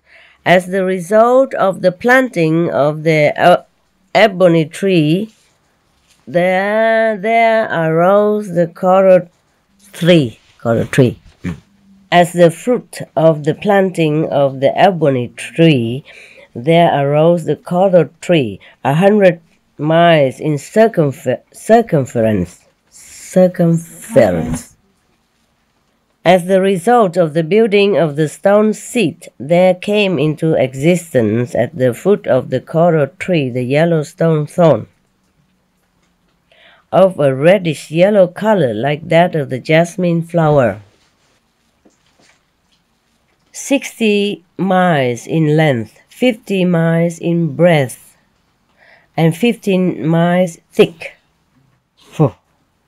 What kind of god that? Must be very fat one, huh? Who sit on that. When Saka sits down on this throne, half its mass sinks into the ground. When he rises, it is all above the ground. The elephant was reborn as god Iravana. There are no animals in the world. Let him enjoy his stuff. There are no animals in the world of the gods. So when he went into the garden to play, he would quit his form as a god and become the elephant Iravana. 150 miles in size. Everything is big in heaven, huh? Imagine what we look like when we go up there. We will look like mosquitoes, and flies compared to them. And these are even the lower heaven yet, the astral type. Maybe warmer than normal. You're right. Just joking. I can take hot water. People think I'm made of iron, don't you know? The master can do everything. Master knows everything. Master takes care of everything. Master can work 24 hours. Master fix your garbage. Master whatever. Master fix the pipe, water pipe. Master fix the roof. Master fix the other roof. Master cooks. Yeah, you know. So it doesn't matter. Iron woman. That probably helps. Where are we? I don't have bears, so normally the Indian gurus they grow bears very long. When they're talking, I saw them. So I grow my hair so to also do it, just to look like I have something. hair is hair, you know. I mean, it doesn't matter where it grows, right? I have some, and long. Yeah, and golden also, you know, like the old wise person. All right, so, you know, right? Yeah. Even that didn't wake him up. Very good. He is enjoying, so it's okay. You enjoy yours, he enjoy his, huh? Don't be jealous, huh? He's probably gone up to this kind of heaven. Yeah. For the 33 youths, Eravana created 33 vessels, each 2 or 3 quarters of a mile round. You know. In the center of all, Iravana created for Sakka a vessel called Beautiful. It was 30 miles in circumference, and above it was a canopy. There arose banners a mile in length, made entirely of the 7 precious stones. And from the lower edge of each banner depended a row of tinkling bells. You don't have to turn the camera away, people still can hear. And who would be coughing in the microphone if it's not your master right now?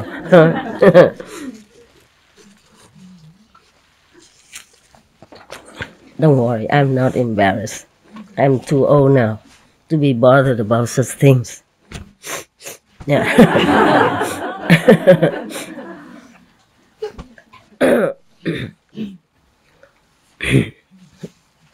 Right. My God, they keep describing such a mouth-watering word, and we sitting here on the floor, getting wet today under the rain canopy, under the canopy of plastic canvas, yeah, and all your thorns have been wet, soaked through. I saw them hanging on the balcony, and it won't dry until maybe 3 days, yeah? If the sun comes out at all, huh? Your shoes are all wet, huh? Oh, it's nothing, really. When I was in the Himalayas, it's more soaked, and my feet were swollen because of the water inside the shoes, and because walking all day in it. And it's like a snow melt water. It's not even this. It was in May, but the weather in Himalayas was still cold. And a lot of snow still there. The army cut through the snow so that the pilgrims could come. But it was like 2 walls of white wall on both sides, you know? Yeah. Because the snow was still very hard. Yeah. Like ice, yeah. In some parts, yeah. Okay, a row of tinkling bells, which, when they were shaken by the gentle wind, gave forth sweet music, like the mingled strains of the music of the 5 kinds of instruments, or the singing of the celestial choir. In the center of the pavilion, right? Pavilion in English, right? Pavilion is French, right? A jeweled couch, a mile in length, was prepared for Sakra. There Sakra then reclined in state. Iravana created 33 vessels for the 33 gods. Each vessel bore 7 tusks, elephant tusks, each 50 miles long. Each tusk bore 7 lotus tanks. Each lotus tank bore 7 lotus plants. Each lotus plant bore 7 flowers. Each flower 7 leaves, and on each leaf danced 7 celestial nymphs. Fairies, I guess. Thus on all sides, round about for a space of 50 miles, there were dancing assemblies poised on elephants' tusks. Such was the glory in the enjoyment of which lived Sakra, king of gods. When goodness, the first girl, died, she was also reborn there. And at the same time, there came into existence goodness, the meeting hall of the gods, 900 miles. I didn't cough in my cave, so I thought I'm okay to come. Sorry. Probably after talking, and maybe dry air or something here, and it irritates the throat. Where are we now again? My God. I keep interrupting myself with joke or with a cough. And you probably wonder when will I finish the story ever. You want me to finish quick? Okay, Sakra survived his wife and condensed within himself. I've been born and okay, finish. You want that? No? Okay. Okay, you are the boss. The guest of the boss. They say so in India. Keep interrupting myself with joke or with a cough. And you probably wonder when will I finish the story ever. You want me to finish quick? Okay, Sakra survived his wife and condensed within himself. I've been born and okay, finish. You want that? No? Okay. Okay, you are the boss. The guest of the boss. They say so in India. But when I was there, I wasn't treated like the boss. No, I work for whatever ashram I went to. I just like to. Everybody loved me, including the guru and his wife and all his drivers. They always tried to come and hug me, and I always tried to run away. Yeah. You don't treat a guest, you don't treat a visitor like a boss if you're wanting to hug her, right? No. So that's not a treatment of a boss. Okay. So I wasn't a boss in India.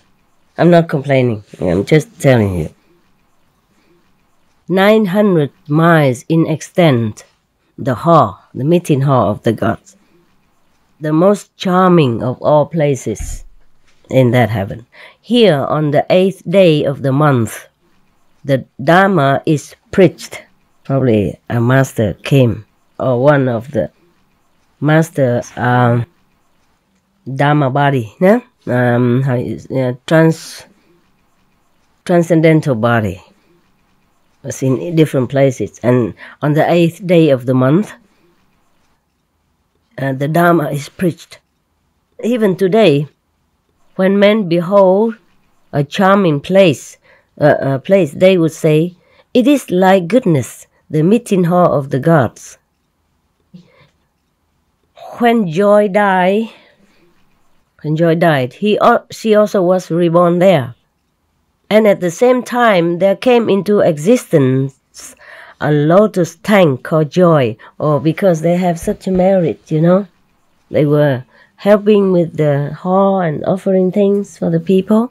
So when they're born in heaven, as soon as they were born in heaven, these precious things, halls and lotus ponds and, adorning heaven, just appear together with their rebirth in heaven. The lotus tank called Joy was appearing at the same time. 500 miles in extent. Oh, less than the goodness, nah? Almost half. Yeah.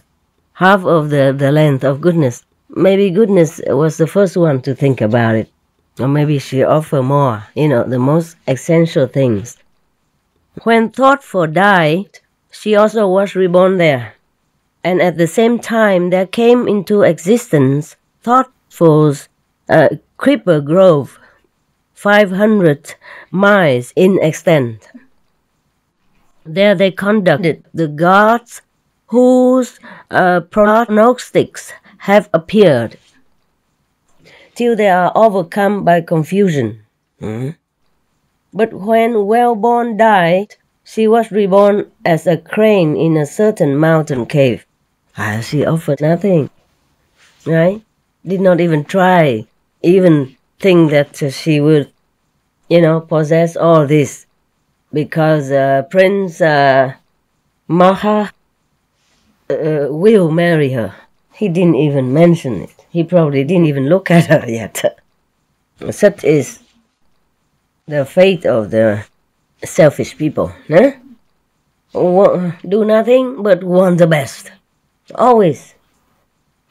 Some of your brothers and sisters are also like that. So sometimes I had to use a different method. Because all these years of sweet teaching, you have to be selfless, you have to help one another, you have to think of others more than yourself. Or at least equal to yourself. It didn't work. So sometimes I have to use a different method. I have to invite them to go home. After, so many decades still stamping the feet over there, then it's no good. Either go home or just leave. See what I mean? There's no need to keep taking precious space in my golden house. Actually, this is more precious than in the golden garden of the Buddha, Why? Because it's too small. Every inch counts. You see, always I have to invite, okay, there are 3 places here, 1 place there. Understand? Extra, so you can come here. You sit here. Otherwise, you sit in other rooms, for example, or sit outside. If it's not raining, of course. I was so worried. But I thought last night we made a lecture. Stretch your leg out. I will, too. A sample. Just stretch. Stretch it out. Relax, okay? Because I'm going to make joke and and cough and sneeze and laugh and wait for you to finish laughing. Then the story will last forever. Stretch yourself out if you feel, uncomfy. You're supposed to relax here in your house, okay? I said it's my house, but it's your house. I don't know wherever my house remain my house. How many houses I have all become yours, So I quit calling it my house. I quit living in here because I know sooner or later it will be occupied by disciples. Yeah, you're right. How you know? How can she guess? All right. You see, that's how the story keeps landing. I want to finish, but then it would be too boring, huh? You can read it yourself. Why should I read it for you? You see what I mean? But you're so spoiled rotten. Everything master does, yeah? Spoon-feeding you with all these teachings. You could read it yourself. At least the Buddhist people know all this, or can read it, Can research on internet and read it themselves. But no. I'll come here waiting for Master. Master can read everything also. Yeah, not just do everything, but can read everything. Like they are illiterate or something, Yeah. There are all kinds of languages translated into all kinds of languages. English, Vietnamese, Chinese, Korean, etc., etc. This Buddhist society translating people, they're very diligent in spreading the Dharma in this modern digital age, and we laud them. We thank them also. Because if I pick up another Vietnamese sutra and translate again, then I think I retire. All right, so the girl who offered nothing but was dreaming to take over everything, then she was reborn as a crane in a certain mountain cave. On earth, ne? Very good already. At least she did not go to hell. Sakka surveyed his wives and considered within himself, goodness has been reborn here, and likewise joy and thoughtful. Triggers. Now, where has well-born been reborn? He knew all of them. Perceiving that she had been reborn as a crane in a mountain cave, he thought to himself, because she did no work of merit, the foolish girl has been reborn as an animal. It is my duty to have her perform some work of merit and bring her here. So saying, he laid aside his proper form, and assuming a disguise, he went to her and asked, "What are you doing here?" And the crane answered, "But master, who are you?" Master is just the polite form that people address each other at that time. Okay? Yeah. But nowadays, people even question you, why you call me master? They don't do nothing to each other and they call each other master. I'm doing some hard work. Yeah, at least I teach you some word or two, one word or two, right? Else you cannot be called master. Yeah, I don't care. Mostly I address myself to the Vietnamese as chị hai. Yeah? Chị hai means the second sister, not even first sister. Or sometimes chị cả. It depends. Yeah. Meaning the firstborn. That's all. But I say the same to the Taiwanese, no? Some of you know, right? Yeah, when I talk to them. Sometimes I say 师父 because I keep calling 师父, and I also, record it and I just like play it out. Yeah, forgot. But I don't care what name. What's the name? So she said, "But master, who are you?" He said, "I'm Magha, your husband." So he has 4 wives, né? So the 4th one is absent in heaven. That's why he went and looked for her. Good husband, huh? Where were you reborn, husband? She asked. I was reborn in the heaven of the 33. Do you know where your companions were reborn? Meaning the other girls? I don't like to appear in the public because I have to wear a lot of clothes and cover myself. But at least here I feel a little bit more relaxed. I just wear what I normally wear in a house. I feel like I'm at home. I don't have to worry that much. But still, we women need a lot of time to wear this and that and stuff. Men, they could just sit here just with the shorts and nobody says anything. Yeah, some masters did that. No, you know that, right? Or in India, though. Oh, no, in America also some masters did that, nah? How convenient, nah? If I do that, what do you think? Even the cameraman would say, "Master, what are you doing?"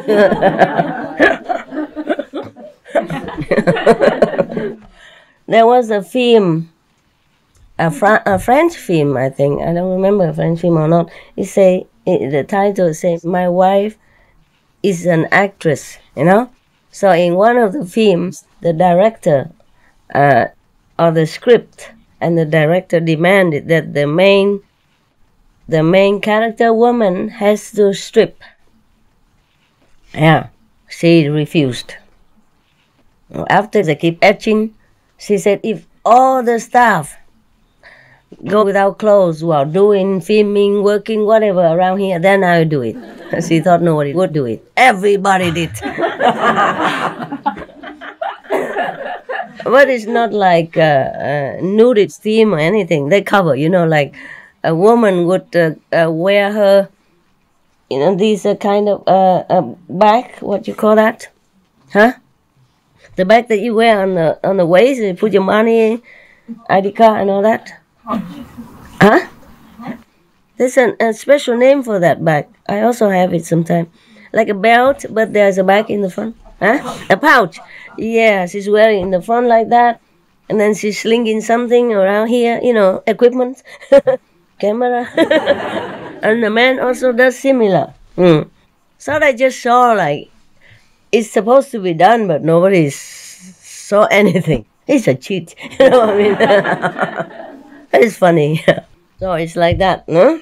So it look okay, you know. And they especially film with the angle, you know, that you see nothing. Everybody was going to see that film for something, and then they saw nothing. Just pouch and bells and camera. You know what I mean? Yeah. Or hearing stuff that hang all the way down here. A muff, ear muff, you know, hanging. Whatever, yeah? So then, of course, the main actress had to. But it's so funny. It looked funny. Everybody goes slinging things around. That thing, you know? Just slinging around. It looked very funny. It's supposed to be a funny film also. It's really funny. Why did I talk about that? Where were we before? Okay, now. So the husband asked, you know, the Saka god asked her, do you know where your companions were reborn? No, husband, I do not. Normally you say, no, darling, or sweetheart. No, husband. But it's just a translation of the old time talk. So the Saka, you know, her husband, said, they were also reborn in the heaven of the 33 as my wives. Heavenly God has wives? Wow. Then it's good. So nobody's scared to go to heaven now. You guys like to go there, huh?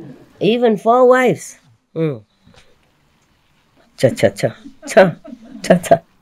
The women don't like that. The men do. But I don't know if they're doing anything up there, you know? It's probably just the names, the position, huh? All they do? Anybody know? I never check on these things. Probably similar in different ways, yeah? Some sort of mimic from this world, huh? Sensual, heaven. So probably similar. Should you like to see your companions also? So the wife asked, how can I get there? Say, Saka, I will carry you. So placing her in the palm of his hand, I told you how big we look compared to them, huh? He carried her to the realm of the gods and set her free on the bank of the lotus tank named Joy. Then he said to the other 3, should you like to see your companion well-born? Sir, or Sire, where is she? Sire is a more respectful address for the king, you know. Sir is for common positions or high position even, or even a low, you know, normal person when you want to respectfully address him. But Sire is a proper address for king, yeah, or prince, high prince. On the bank, she is on the bank of the lotus tank named Joy. Must be lotus pond or translation, you know. It cannot be a tank, is it? Sound like a cement built, you know. It's not. In heaven, it cannot be a tank, right? So the 3 went and looked at her, and they cried out, alas! See what has been the result of the noble woman spending her life in just, you know, adorning herself. Look now at her beak. Look at her feet. Look at her legs. She presents a beautiful appearance indeed. Thus they ridicule her, you know, sarcastic. Yeah. Having done so, they departed. So left her standing there. Yeah, wives, they normally would never like each other anyway, so there's no surprise, right? Sakra went once more to her and said, did you see your companions? Yes, replied Wellborn, I saw them. They ridiculed me, and then they went away. Take me back again. So Sakra took her back again, set her free in the water, and then asked her, "Did you see their celestial glory?" "Yes, sire, I did." She didn't call him husband anymore. She's also sour. "Yes, sire, I did." "You also should employ such means as will enable you to obtain rebirth there, like them." "Sire, what shall I do?" "Okay, if I admonish you,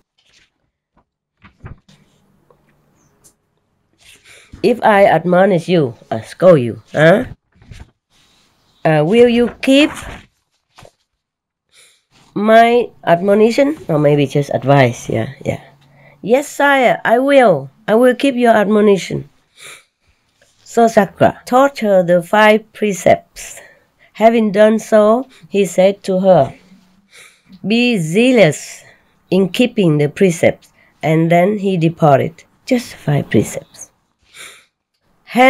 Thenceforth, she sought after and ate only such fish as had died a natural death. After a few days had passed, Sakra determined to test her. Oh, his specialty again. He always tests people who practice, who want to go to heaven or who want to become Buddha. He will come and test them. There you go. Don't copy me, huh? Copy everything else except my cough.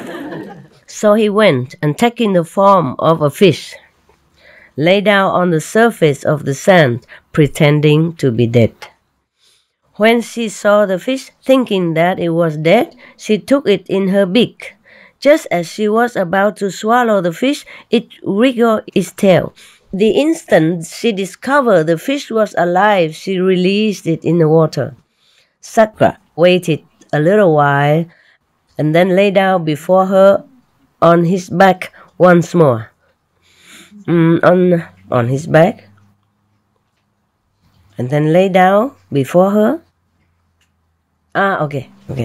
He lay on his back in front of her. Again, thinking it was a dead fish, she took it in her beak. But just as he was about to swallow the fish, it moved the tip of his tail. So immediately, she knew it was alive and let it go in the water. When Sakra has thus tested her 3 times, this was not a difficult test compared to the thing he did to the Buddha, no? No, gruesome. But you missed all that, huh? You probably have to wait until they upload, download, and, cut, edit, and do all kind of things before you can see it. Okay, he tested her 3 times. And then he has satisfied himself that she was keeping the precepts faithfully. He revealed his identity to her and said, "I came here for the purpose of testing you. You are keeping the precepts faithfully. If you continue thus faithfully to keep them, before long you will be reborn as one of my wives." Be heedful. Having spoken thus, he departed. So, this is true love, huh? It lasts long. It lasts from heaven, from earth to heaven as well. Yeah? But the love that we profess sometime to each other here on earth as couples, sometimes it won't last. Because we go separate ways afterward if we don't look in the same direction, if we don't do the same good deeds, then no matter how deep the love you think you have for your partner, it won't be deep enough. Yeah. That's why sometimes the husband or the wife tries to hinder his or her life partner in the spiritual practice. They don't know they're doing wrong to themselves. If they really love to have his wife, her husband forever, then they should help in that. So the husband or wife goes up very high, and they also will go up high together, and they stay longer together, even in heaven. See, you still can stay together, husband and wife, né? Yeah. Even maybe they don't have any of the bodily sensual pleasure anymore like we do here, but they have company. They have each other's company. And most of the practitioners prefer that also. Eh? Besides, after marrying for many years, you just like friends. That's what they have in heaven. Friendship. Being a sakra, he could have any wife he wants. Yeah, he doesn't have to come back for his wife like this, the rotten one. Yeah, he could just pick up any human even, or any astral beauty, and use his power like this to bring her up in no time. You can adopt. If you are like in the second heaven, and you want to extend your family, and you can gather all your friends all together, make a circle, and, using your power and extending the light and making it like a ladder. And then you pick up that person to come up to you. And she has to be clear and clean, purified for a little while, and then, hopla, together. Yeah, like a family. And that's how they adopt in heaven. If the person is not meritorious enough, don't have enough good deeds, they can use this way, many powerful lights together, and then pick that person up. It's like we adopt a new family member here on earth, Yeah. Even a poor child, for example, born in a very poor family, without parents anymore, and lives in an orphanage, but rich, powerful parents can come there, and legalize him and lift his status into the son of a powerful and rich family. Similar like that, okay? It is legal in heaven to adopt, yes. Therefore, maybe if you befriend somebody who is initiated, who is highly developed spiritually, then even though you are not very highly developed spiritually, that person will lift you up also. Can. See what I mean? Yeah. No problem. So cool. Good system. Yeah, if we can adopt here, why not there, But you cannot adopt from so many levels. Maybe the neighboring level. Like if you're second level, you can adopt astral level. Okay? If you want to. But that person must have some merit at least. Yeah, a little bit. Yeah. To be nearer to the level of the second. Yeah? Then it's easier to adopt. Otherwise, that person has to do a little merit or do something to have an excuse to go. You see what I mean? Yeah. Alright, that's like that. Why are you crying, love? Just touched or happy? Touched by what, the husband? Yeah. The love? Yeah. Yeah. I guess it's good. Yeah, why not? Some husband really love their wife that much. Yeah, my ex-husband, he kept going to the Himalayas. Not just one time, several times to find me. And chased me several times. Also when I left, when I ran away. Before or after marriage, yeah. Even on the planet they do that, so why not a God from heaven who could... Why couldn't a God in heaven have such love? See what I mean? Lasting love, yeah. Be heedful, be attentive, be careful with the practice. I guess he didn't just teach her the 5 precepts, probably told her a lot more moral stuff, Try to do good deeds, like don't eat the fish. Don't eat the live fish. Wow, my God. Truly, karma really exists. And sometimes in this lifetime, you have to pay right away. Even my dog, Happy, she used to chase and eat the live gecko and some insects when she first came into my adopted house. And sometimes you could still see the wagging tail of the gecko in her mouth. I said, spit it out right now. Now! and I held her throat and, shook her head. I said, spit it out. Ow, ow, ow. And then, And the gecko, whoa, run for his life. I said, run far. When you see this girl again, don't ever go near. Don't, just run as far as you can. Because I can't guarantee next time she will let you off if I'm not there. Yeah. And I don't ever see geckos run around anymore in my yard after that. Probably they understood. Or the one who survived, the audio went all over and, printed on a newspaper. Don't go near that. The one with the round curling tail looks very friendly, but she is not. She is not friendly. She is your death sentence. Watch it. Her name is Happy. Okay. But she did it again and again. I always had to watch her, and then sometimes she did, I don't know, see? So from all the dogs that I adopted, she has suffered the most. Understand? She suffers still now.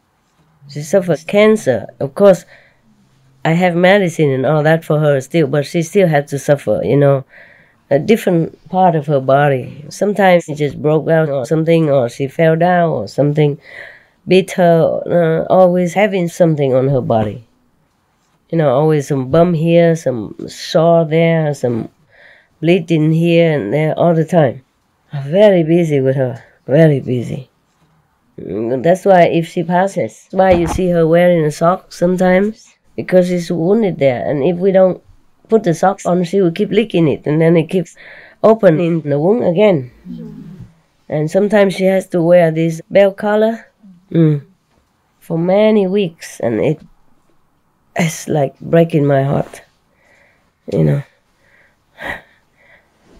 And she's constantly, ever since she became older, the karma caught up with her, and she's constantly suffering. The medicine keeps her alive and well, of course, but it's not like before, not like the way she had it before, not like when she was younger.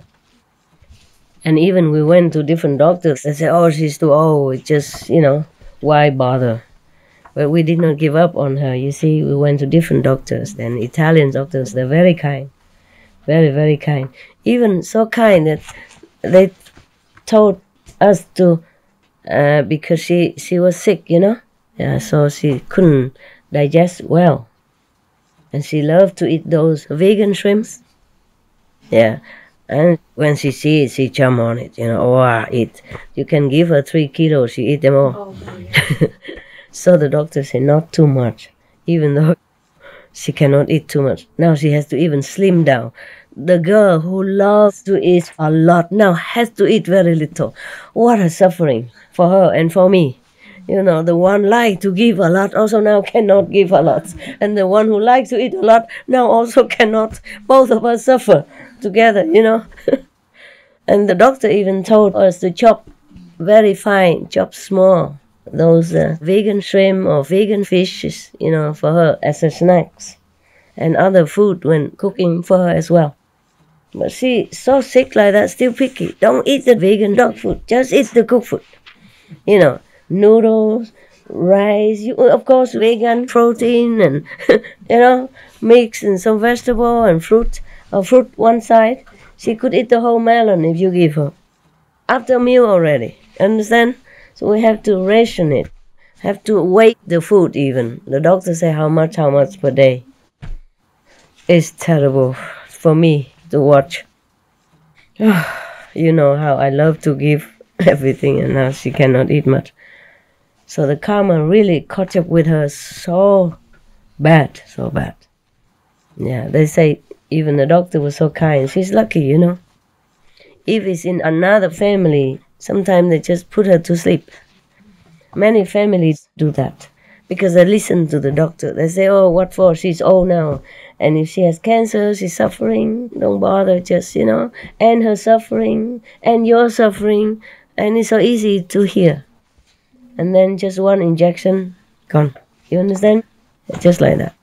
But we didn't give up on her, If it's your family member, you will go to the end of the world to find a remedy until you cannot find anymore. Yeah? You will turn heaven and earth upside down to find something to save your family member, no? If you love somebody, you do that. So she's still alive. The doctor says normally she would die in 6 months. Oh, it's more than a year already. Still wagging tail and wanting food. Give me. Oh, yeah. She's very skinny now. Very skinny. You can see her stomach very thin now. Before, when she walked, the fat on both sides was flapping like wings. I used to call her gordita in Spanish. Yeah, gordita, but she's small, so I say gorditita, just to mild her up a little bit. Gordita means fat, so I call her gorditita. Because when she lie down, the fat on both sides flap out like an extra blanket. And when she runs, it runs with her.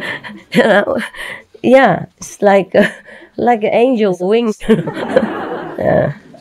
And now she's so skinny, so very small and very, very slim. It's terrible for me to watch. I keep always asking the doctor, can she eat more now? Not yet. Okay, let's go back to India. In heaven. We stay on earth long enough.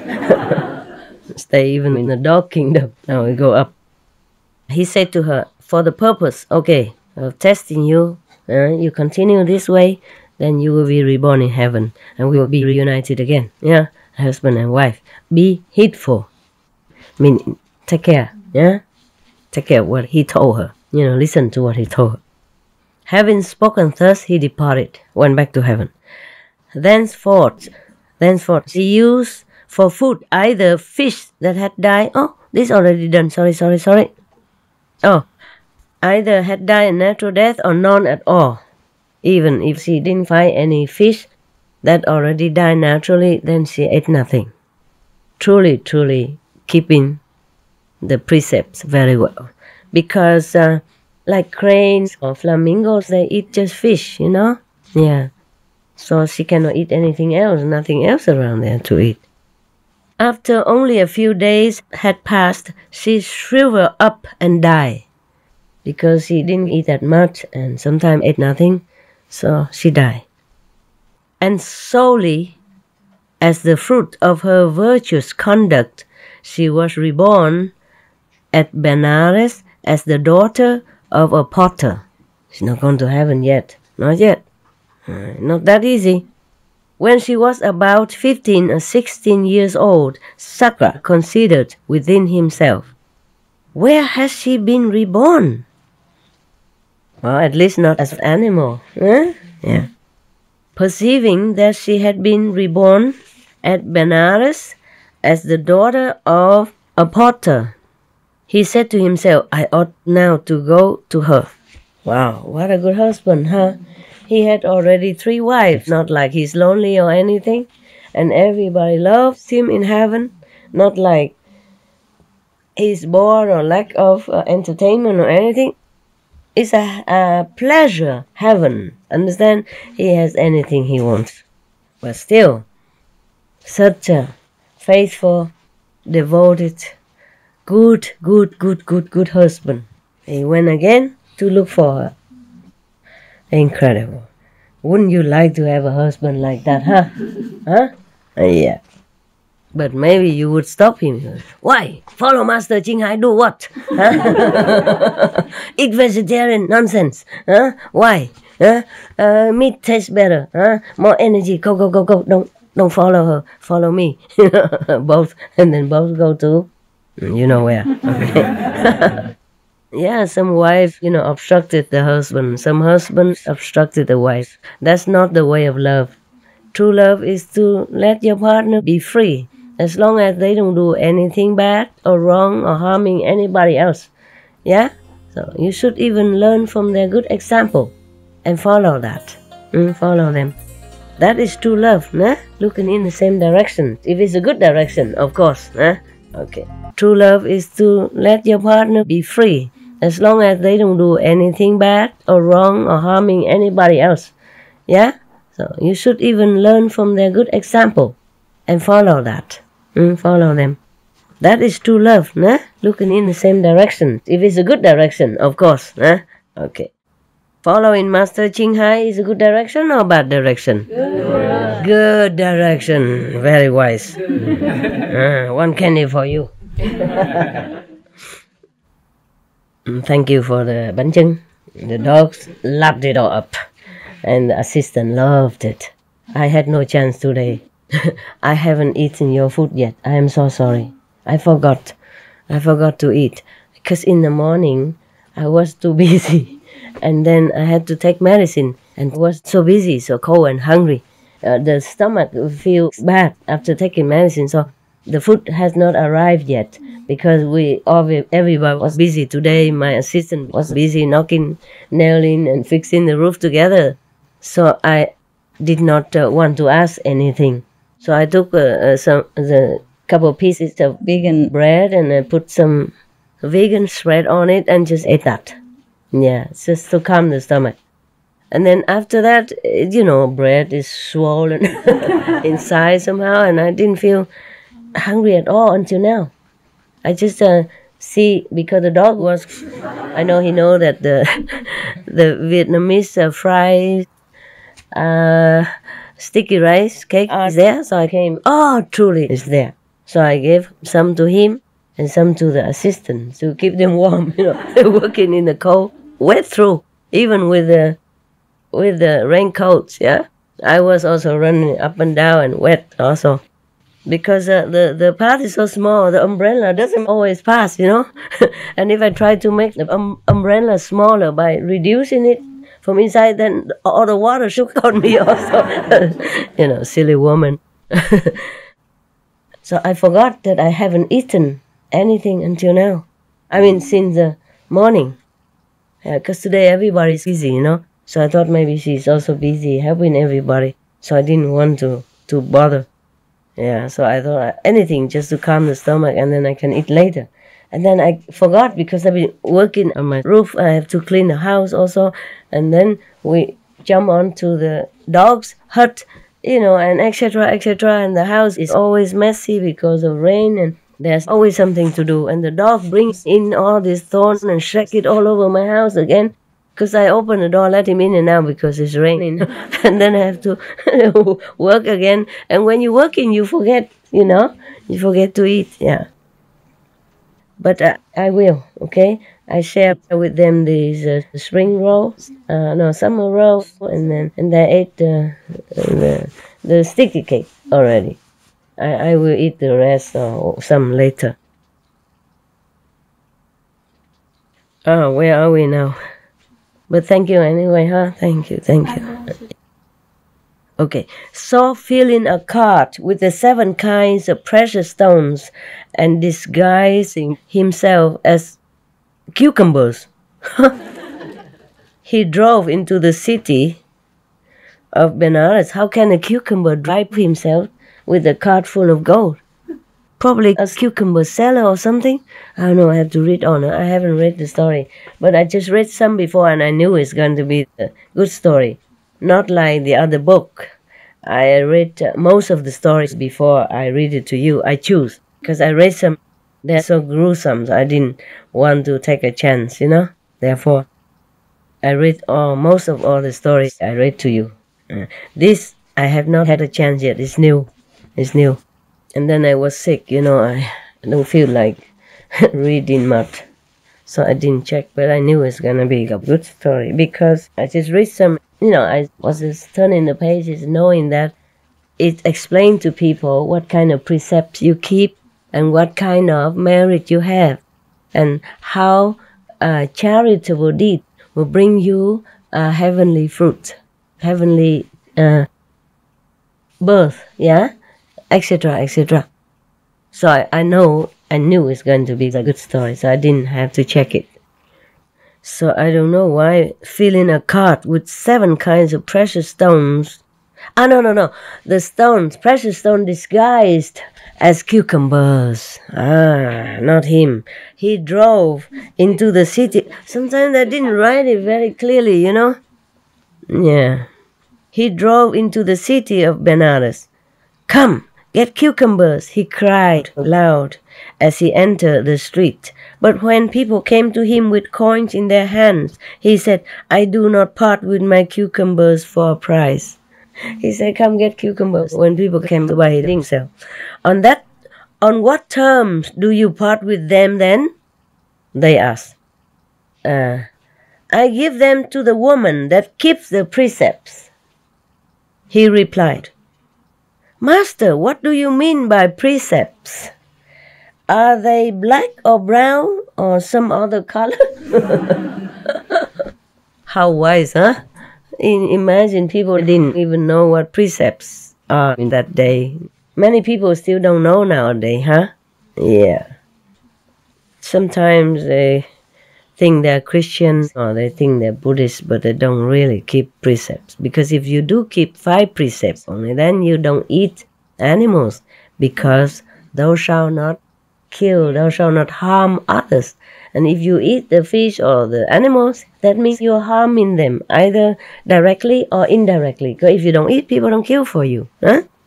So he just taught his wife the 5 precepts, and she kept them. So she didn't eat any live fish, you see? Yeah. Now,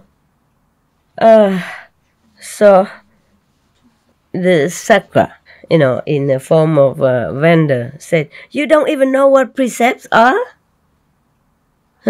Much less will you keep them. I will give my cucumbers to the woman who keeps the precepts only. Yeah. Master, we know there is a potter's daughter who is always going about saying, I keep the precepts. You will give them to her. Go give them to her. The potter's daughter said to him, very well, master, give them to me. So Sakra pretend he didn't know. He said, who are you? She said, I'm a maiden that has never failed to keep the precepts. The moral conducts. Sakra said, for you alone have I brought these. And driving his cart to her house, he presented to her, in the guise of cucumbers, celestial treasures, which could not be taken away by others. And making his identity known to her now, he said, here is wealth sufficient for you to live on. Rich husband and loving husband. Keep the 5 precepts unbroken. Continue, please. He said that, and then he departed. This is really unconditional love, né? Not that like he liked to linger there to, because he needed her, or stay around with her because he's lonely, or he really needed her, anything. He just wanted to help her and to save her, from a miserable existence.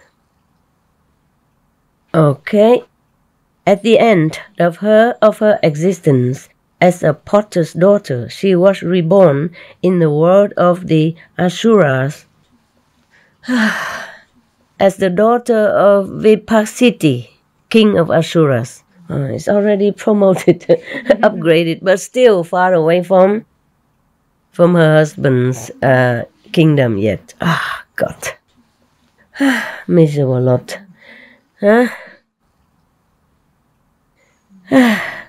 But the king of Asuras, Vipasiti, was the bitter enemy of her husband Sakra.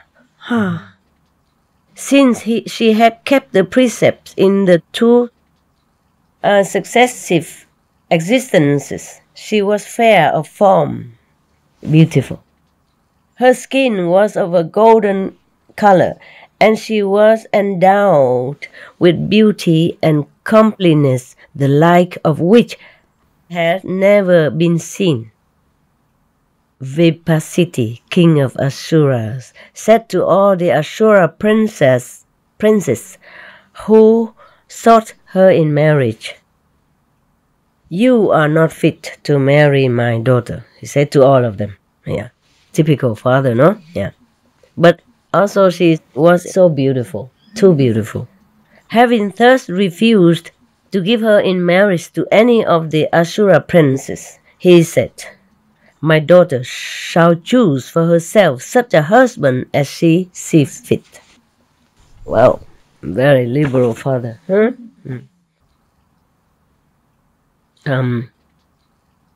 Chamomile? Yeah. I think 1 or 2 cups a day is enough of this. Otherwise, you will have a loose stomach. Understand that?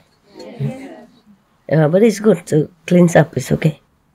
But it won't last forever. It probably cleans up every bad thing and flushes it out. But if you need to work, then be careful. Okay? You can't leave your computer every 5 minutes and say, "Boss, I'm sorry. Don't know what's wrong with me today."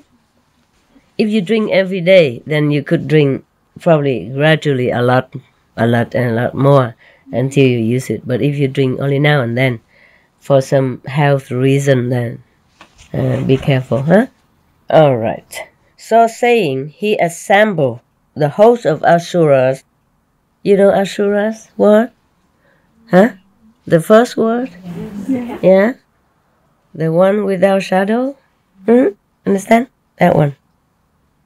That's a beautiful word. Beautiful word. Looks similar to ours, but so bright, so radiant, so beautiful, so wonderful, so enchanting, so charming, so bewitching, so seductive that you never wanted to leave that world. If you happen to go there, if no master, you will not know. You will just want to stay there forever, and you think that is heaven, utmost heaven, and you never think of leaving it. But if you go there, if you have the penchant to like it, the master will blindfold you and drag you up. Go, go, go, go. This is not a place for you. Because it's too beautiful. Shining, with light and music and anything you want just appear immediately. Imagine here we have to work for every little drop of water that we take even, huh? Over there, everything is delicious, everything is good, and you don't even have to do anything for it. Stretch your legs out, love. Stretch it out before you die. Look at me, I also have to stretch it out, huh? It's a cold weather and damp in the air, and your bones telling you that you have them. You have bones. So, take care of your joint. Just stretch it out, okay? Or do some shaky thing like this. All right. I think that's why the Tibetan monks they always moving, swaying their bodies, sideways to keep them not numb, no? Because in some festivals they have to read a big sutra. Imagine you couldn't read anymore, or cannot walk out anymore after long hours of reciting. Then it's bad. Okay, yeah, do that. Now do it with your legs then, huh? So he assembled the host of Asuras and placing a garland of flowers in the hand of his daughter, he said to her, "Choose for yourself a husband who suits you." At that moment, Sakra looked to see where she had been reborn. Lucky he looked quick enough, no? Just a few more seconds, she'd be taken. Perceiving what was taking place, he assumed the form of an old Asura, and went and stood in the outer circle of the assembled company. The daughter of Vipasiti looked this way and that way, suddenly, because in the previous state of existence she had lived with Sakra. She was overwhelmed as by a mighty torrent by the power of the love for him, which sprang up within her, and crying out, "He is my husband!" The old wretch, old Sakra, the old Asura, And she threw the garland of flowers over his head. This old Asura, Sakra, these guys. Said the Asuras together, "For a long time our king has been unable to find a husband suitable for his daughter. Now However, he has found one. This fellow is old enough to be his daughter's grandfather. Sarcastic, you know. Old enough to be her grandfather. And they departed, hanging their heads with shame. Yeah, lost it all to an old man. Yeah, some people like old woman, old man. You know? Yeah, that's why sometimes young men marry older woman. Sometimes older men marry young woman. But it's more often the latter than the first, right? We women, after 4, 5, 60, we don't feel like marrying anymore. But men, they still like. Just put a denture on and go on. Sakra took her by the hand, cried out, "I am Sakra," and flew up into the air. The Asuras exclaimed, "We have been fooled by old Sakra," and started up in pursuit, chasing him. Matali, the charioteer, brought up the chariot called Chariot of Victory and stopped by the way. Thereupon Sakra assisted his bride to mount and set out for the city of the gods. Now, when they reached the forest of silk cotton trees, the Garuda fledglings, hearing the sound of the chariot and fearing they would be crushed to death, cried out. When Sakra heard their cries, he asked Matali, "What are they that are crying?" Even the god doesn't know everything. You know, the god of the gods. So you can see, it's a lower heaven, huh? Yeah. The 5th level heavens know everything, of course. The higher they go, the more knowledge of everything. Even mundane knowledge. Yeah, they know everything. If they want to know, huh? Sometimes they don't want to. What is there here that they want to know? Tell me. Is something worthy of for their ears? To busy their ears with? No. Is something worthy for their nose to smell? Huh? For their eyes to see? Huh? No.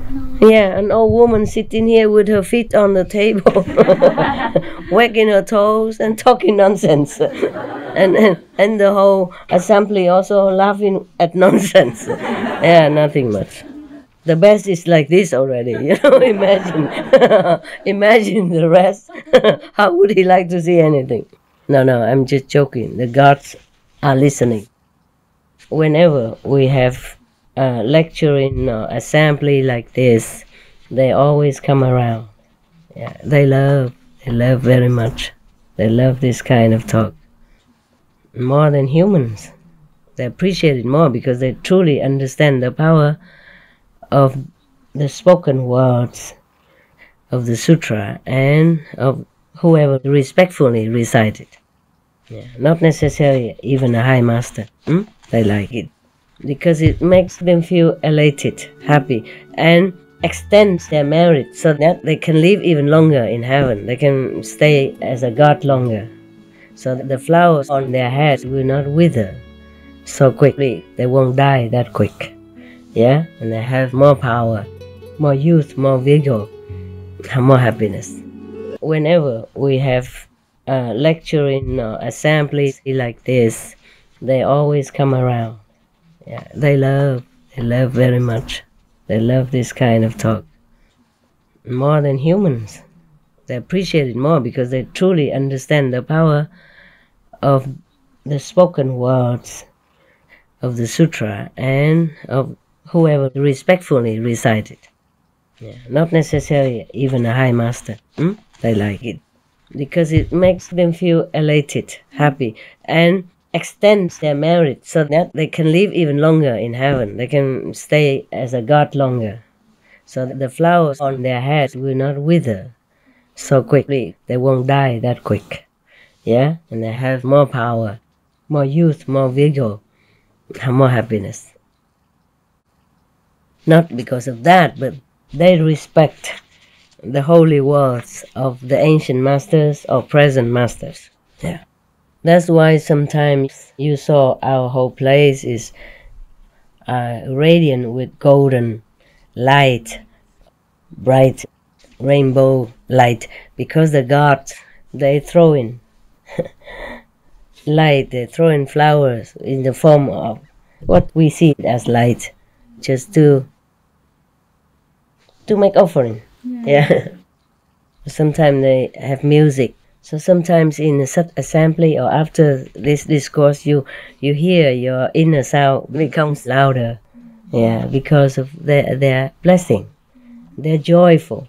Their joy that infuses the atmosphere with more energetic power and happiness. Understand? More concentration for you, so that you can hear better, even if you were deaf. I mean spiritually deaf. So the Matali, his driver, said, they are Garuda birds, sire. Why are they crying? Sire, they cry because they hear the sound of the chariot, and they fear that they will be crushed to death. Couldn't they fly away?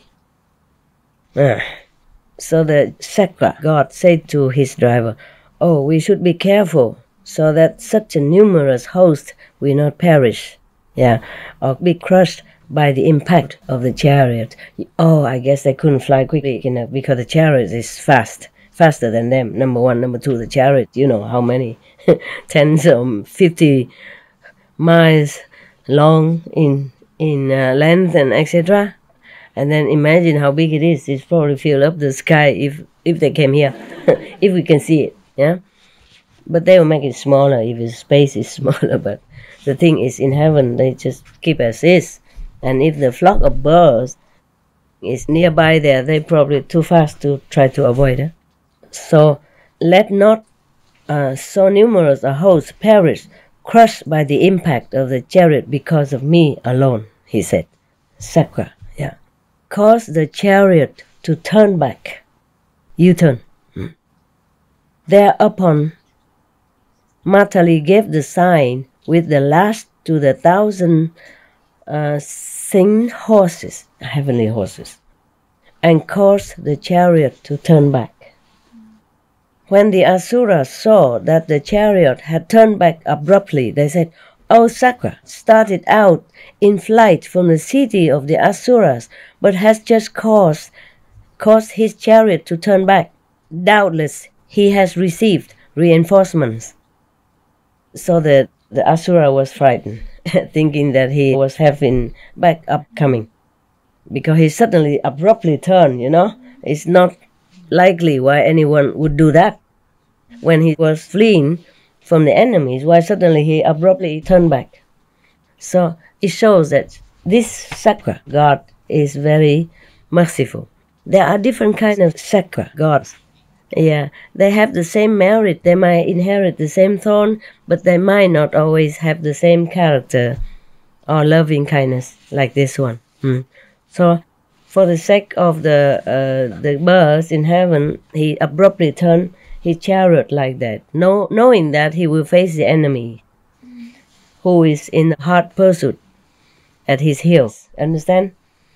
And because of that courage, selfless sacrifice, the Asura was certainly scared, because nobody would do that. In Asura's thinking, they only know fighting, grabbing, seizing, possessing, competing, but never know of this selfless sacrifice and love for others. So they thought, oh, he must be having a reinforcement of power. Therefore, he turned back and, he's going to kill us or stuff like that, or beat us up. So they were very frightened, or turned back their tails and went back to their own house in the Asura's world. They went back, entered the city of the Asuras by the same road by which they had come out, and never more lifted up their heads, running so fast. Sakra bore the Asura maiden well born to the city of the gods, and installed her there as the chief of 25 million celestial nymphs. Very high up rate, huh? but only because she was his wife. You know, there is a connection, and she had been good. She had really been good, trying hard to earn this place. And also because her husband was a big shot. Yeah, powerful, rich and powerful. One day Wellborn asked Sakra for a boon, means a wish fulfilled, saying, "Great king, in this world of the gods, I have neither mother, nor father, nor brother, nor sister." Oh, in heaven and you still need all that? Because she was lifted up by him, you see, therefore, it's not the real realization of goodness. Thus, she probably still thought of mundane stuff. Né? So it sounds familiar to me. People come, to retreat, but, yeah? Oh, okay, you know already, so I don't tell you. It's also familiar to some of you, huh? You know what I mean? All right. Please, therefore, take me with you wherever you go. Good excuse to cling to the husband. Yeah. Very well, replied Sakra, promising to do for her as she had asked. Thenceforth, when the tree that is called Pie Trumpet Flower blooms, the Asuras cry out, "Now is the time when our heavenly coral tree blooms," and straightway they sally forth to attack Sakra. Therefore Sakra posted a guard to defend the Nagas in the sea below, and likewise afforded protection to the Supanas and the Kumbhandas and the Yakshas, and likewise to the 4 great kings. And overall, for the purpose of averting disaster, he placed before the gates of the city of the gods images of Indra bearing the thunderbolt in his hands, the statues of Indra. When the Asuras, after defeating the Nagas and other supernatural beings, approach the city of the gods and see the images of Indra, they cry out, Indra, powerful god. They cry out, "Sakra has made a sally." A sally, I don't know what that is. Statues, I guess. And flee away. Just an image of Indra is enough to frighten all these Asuras because he is powerful. So powerful. This is the end of the story of the past.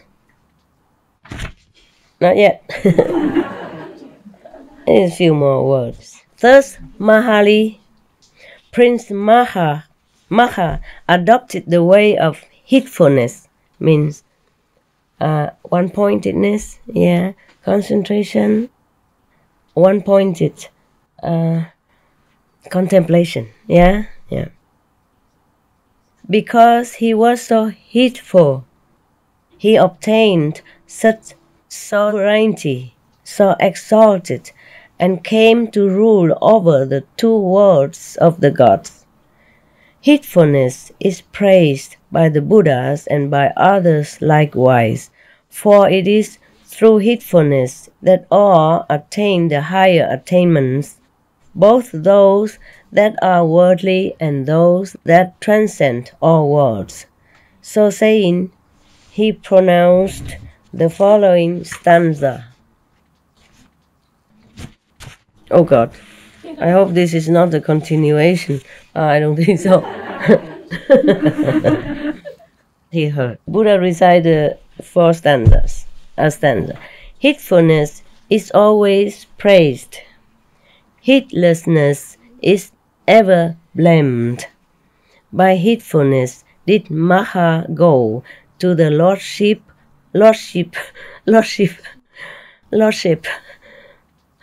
of the gods. I almost read like lost sheep. I mean, it's always similar, and I'm tired also.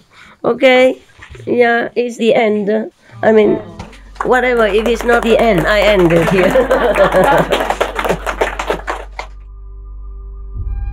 We should really thank the past masters, monks and nuns and scholars who have taken time to record the Buddha's teaching after the master's nirvana, and also for the past and present persons, lay or monks or nuns who have really dedicated themselves, sacrificed their time and precious health or under any difficult situation to translate this so that I can read it to you. And we have to thank them. And may they be blessed forever by all the Buddhas, past, present, and future. May their merit be immense. May they be liberated forever. Thank you. Okay. Very good. Yeah. Any questions? Any questions? About any questions? About anything? I mean, spiritual things? No, thank you. I know you don't have any. Thank you very much. I love that. No question is good question. Like no news is good news, right? Yes. Okay, I'm going, huh? I love you. We maybe meditate for a few minutes and then I go and eat the food. Otherwise, she feels sad. She's been spending early morning cooking for me. And if I don't eat. The other day, you cooked for me early because I asked, remember? Because I didn't eat very well for a few days. So I thought if I eat hot food, because you told me, Master, you don't know. If you eat hot food, it tastes better. You don't always leave and eat cold all day like this. So I thought, okay, maybe she's right. Today I asked her to cook and I will eat right away. And I was waiting for the attendant. And I was asking her, is the food ready yet? You know, after 10 minutes, I asked. She said, not yet. And I said, okay, never mind. Never mind.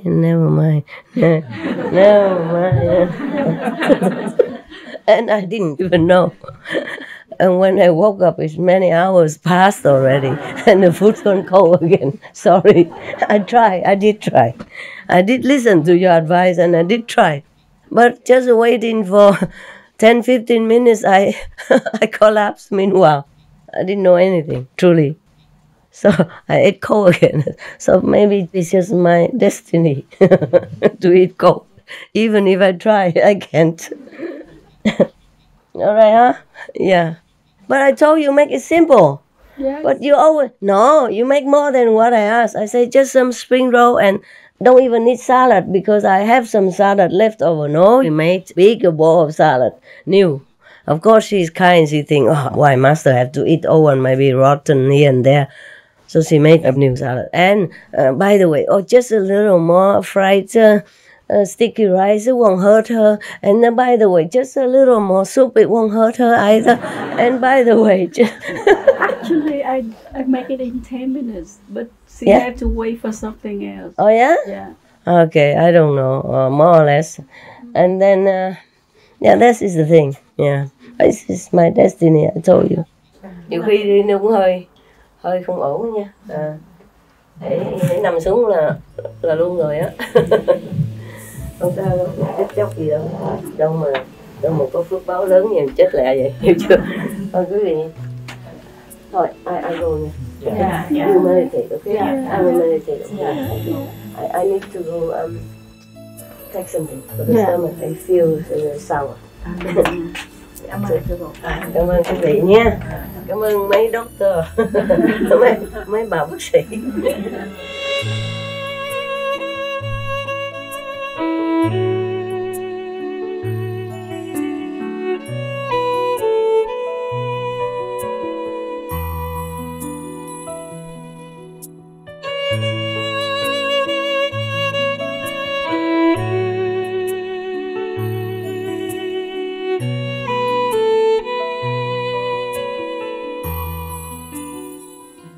Our programs offer many languages. Please visit suprememastertv.com/schedule and suprememastertv.com/BMD.